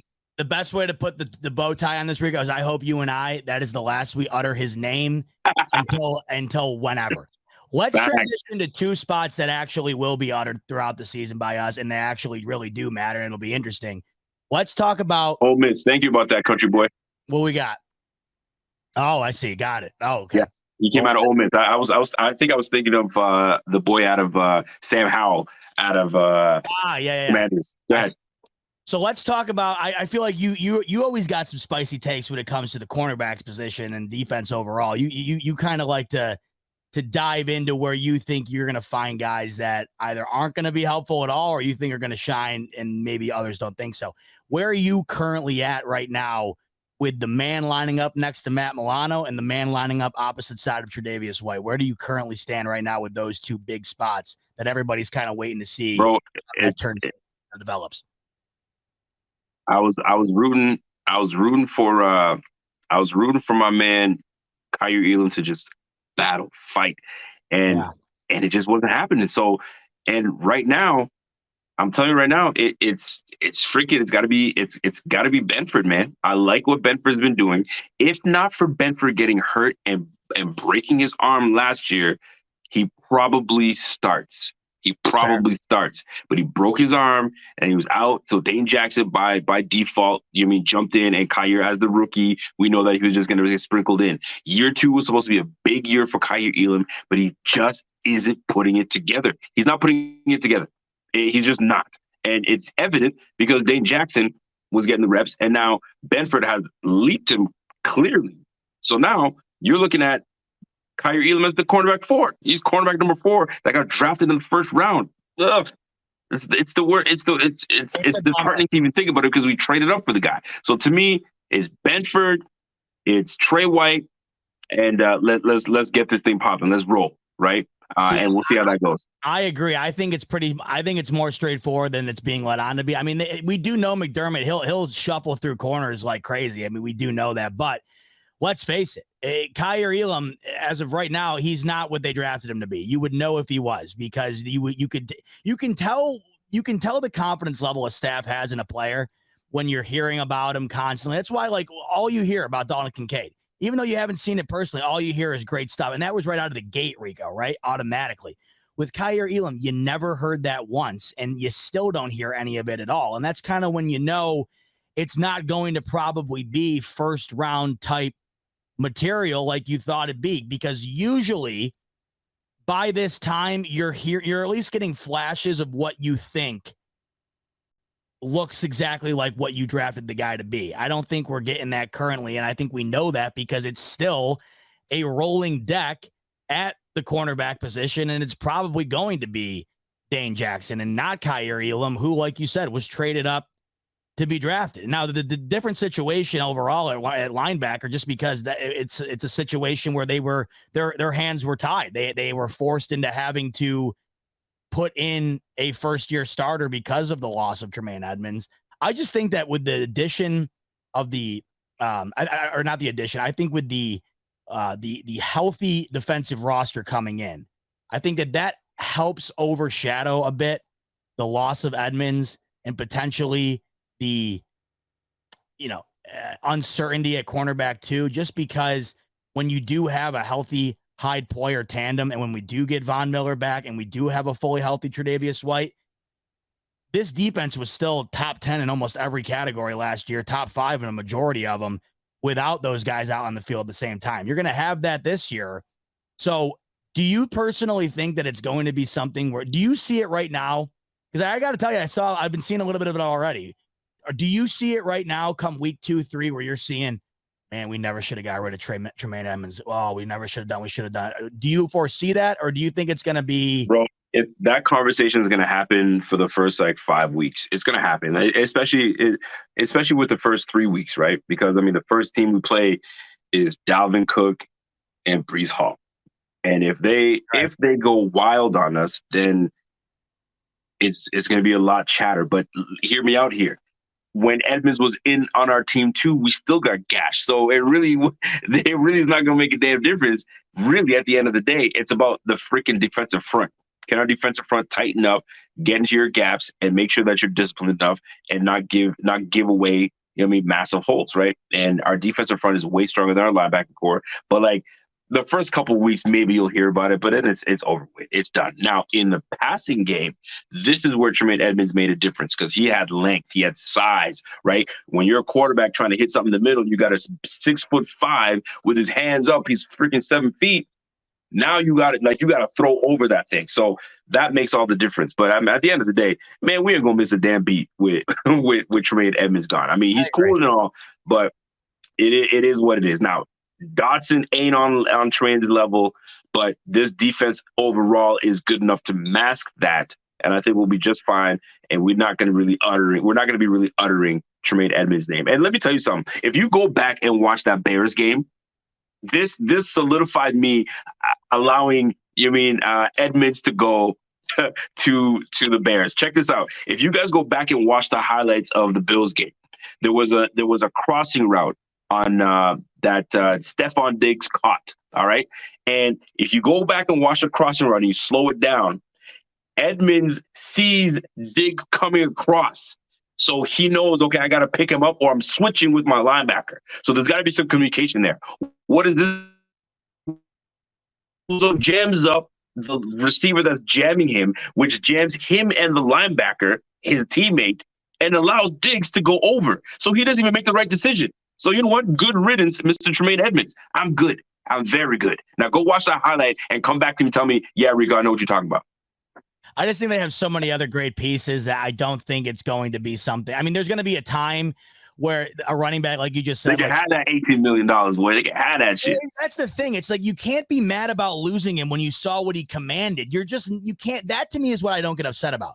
I see what he got from the Bears, and I'm like, I can't be mad at losing him. The Bills were never going to be in that ballpark. Never. So how can I possibly even wait? How can I waste a minute of my time being upset about it? It was never going to happen. And if it did, I talked about this earlier. If it did, Rico, what other part of the roster gets destroyed? Because something would have had to have you got to give up something somewhere in order to have made that happen. The Bills made their decision. It was either Matt Milano or Tremaine Edmonds. And they picked Matt Milano, knowing that we're just going to fill the spot with whoever. So right now, Dotson had a shaky Steelers game. It wasn't very good for him. So who knows what's going to happen with him. And then obviously we had it would have been great to see Terrell Bernard show us what he's got. His strengths are his instincts, being in the right place, the right time, his willingness to get in there and tackle. I know he's a little undersized, but we're about to find out. Week 1, you might just see Matt Milano and who knows, AJ Klein, for crying aloud, being the starter. Right now, the linebacker position is in flux right now. These cuts, these cap casualties that's going to be happening, look for the Bills to add potentially a linebacker, and then somebody's got to go. Now, is it going to be Dotson? Is it going to be AJ Klein cut? Terrell Bernard's making this team, but fam, listen, we're waiting on these cuts. Tomorrow is a big day. Cuts are going to be made. Look at Kirksey is already available right now. Kirksey is a linebacker that we were looking at last year or the year before, and Kirksey is available now. So it would not surprise me if the Bills said, "Come on down," right? So don't settle on what you see at linebacker right now. We're going to change things up. We'll be just fine. Big day tomorrow, of course, for that. It'll be interesting to see how they shuffle around the guys that they aren't necessarily completely moving off of. How they shuffle around, bring a guy in, bring a guy out type of deal. You know how it all goes. The whole thing to me, it's like this part right here is where you lose me sometimes. It's like a gigantic game of chess where you can't even keep up with all the different things you have to do just to keep a guy. And you get rid of him, you bring him back in. I just think that right now, given where the Bills currently are, it's nice to know that almost every spot of major prominence outside of a couple areas, which every team has, I would argue that the situation the Bills are currently in, I would take over the majority of anybody else when you're talking about positions in which you're trying to find a solidified guy, right? Because there's so many areas that teams are currently looking at where they just have no answer. And the Bills right now, I think in the biggest areas of need for a successful team, have the majority of the answers. Listen, no doubt about it. That's why tomorrow's gonna be a big game, man. I'm looking forward to it. So quarterback position, we'll see what they do with that. Linebacker position, we'll see who they add, because I have a feeling they're gonna add someone. The cornerback spot. Listen, if you want to look at the bright side of it, we've got some depth. We definitely got some depth at the cornerback spot. So if things aren't working out with certain player, man, on to the next one, right? And just remember, I mean, injuries happen, things happen, so we got to make sure that we're on top of things, man. But I gotta give a shout out to my man Sam. He put a comment that's freaking hilarious. I'm not even gonna front. Sam H. That sounds great. I kind of want one of those myself. Oh, that's funny. He was up shopping, and he leaves, comes back. Show's still going. We're about to wrap it up soon. I wanted to wrap it up with one last thing because earlier when we were ranting about this, I forgot. I kind of gave you my reasoning and what I thought I was going to see in regard to why the Bills win the Monday Nighter against the Jets. You have already stated that you think they don't win, but we didn't really dissect. I would love to know what you think in your mind is the reasoning they don't and what unfolds out on the field that winds up leading to the Bills' loss. What is it that you see currently that you just think that's going to be the reason I don't see the Bills coming out on top in week 1? You know what? Honestly, it's a fair question. It's tough to answer that one, but I think it's just the hype of the game. You just got a vibe. You just got a vibe. It's the hype of the game, and I think that it's not, like I said, it's not going to be like, I don't think it's going to be like a blowout. I think it's just going to be like a significant, like, the Jets won this game, and I feel like we're going to split this series. I think they're just going to grab the first one. That's just the way I feel about it. But are we going to sweep the division? No. But if we do end up not taking this game, or what affects this game, decision making, and that's not just coming from the coaches. That's coming from number 17. You got to make decisions. You can't turn the ball over. You had 15 turnovers last year. 15 or 17. 15 turnovers last year. You can't. You got to hold on to the ball. You can't. You got to make right decisions. And the other decision maker has come down to Coach McDermott. You got to make the right decisions because now you're calling the plays, big fella. So you got to make the right calls. You got to put your defense in the right position. And let's get this dub. And I really want this dub. And if we don't, it's okay because we'll get the second one. To that point, though, real quick, which side of the ball concerns you the most in this matchup? Well, that's a great question. Which side of the ball concerns me the most? The offensive side of the ball. Like, for instance, you talk about Josh Allen, right? And then you got Dorsey. You also have McDermott in his first game as the defensive play caller. Offensive side of the ball concerns me the most because I remember what they were able to do to us last time, and I'm not for it. So I need the offense to show me that they can go up against a top tier corner, a top tier pass rush. You know what I'm saying? A very good coach defense. I need and plus we got Kincaid, we got James Cook, we got some new pieces that we want to show up. I need this offense to show me what they got. Let's go. We're 2 weeks away, Rico. I can't believe it. You live tomorrow night? What's the story? I'm live tomorrow night. So I get off my flight. Luckily, it's early enough that I get back. I got to go watch the game, watch my daughters play soccer. They're both on the same team. One's a goalie, one's a defender. We got to get that dub. And then I come back and we will talk about all the cuts that were made and the team that we have. It's not going to be a long 3-hour show like my man Ziba, but I got to give credit to my man Ziba. Ziba is the king of pods, man. That boy can go 3 hours and say, what? 3 hours already? I love it. I don't even pay. I can't even tell. Well, I spent a half hour bitching about Royal Caribbean Cruise Line earlier, so that's probably why we had it up. But it's gonna be tomorrow's show. So join us. We're gonna be talking about the cuts. We're gonna talk about the surprise cuts because there's gonna be 1 or 2 cuts that are gonna be on that squad. Jordan Phillips, my man, may not make the team. I don't know, man. Something tells me when I make the team, and it might be Kingsley Jonathan. I don't know. We'll see, baby. We'll see. Find out tomorrow on the Rico Report. He'll have it all for you. It's going to be a good one. You're going to have a ton of stuff to talk about tomorrow. As for tonight, thanks so much for tuning in. Almost 3 hours in the books. Steady audience the whole way. You guys were great. We're 2 weeks away, baby. I can't wait. I simply cannot wait, Rico. It's here. It's here. College football this weekend. Labor Day. Boom. Bills football is here. Make sure to tune into Rico tomorrow for all the latest on the roster. And once that's set in stone, it's time for some Bills football. Feel free to join me tomorrow, buddy. Feel free to join me. Listen, if I'm around, which I think I'm going to be, and maybe you'll see me tomorrow night. Who knows? Yes, sir. We'll tee that one up. Maybe you'll see me tomorrow night. Until then, have a great night, folks. Thanks again for tuning in. And as always, go Bills. Go Bills, baby.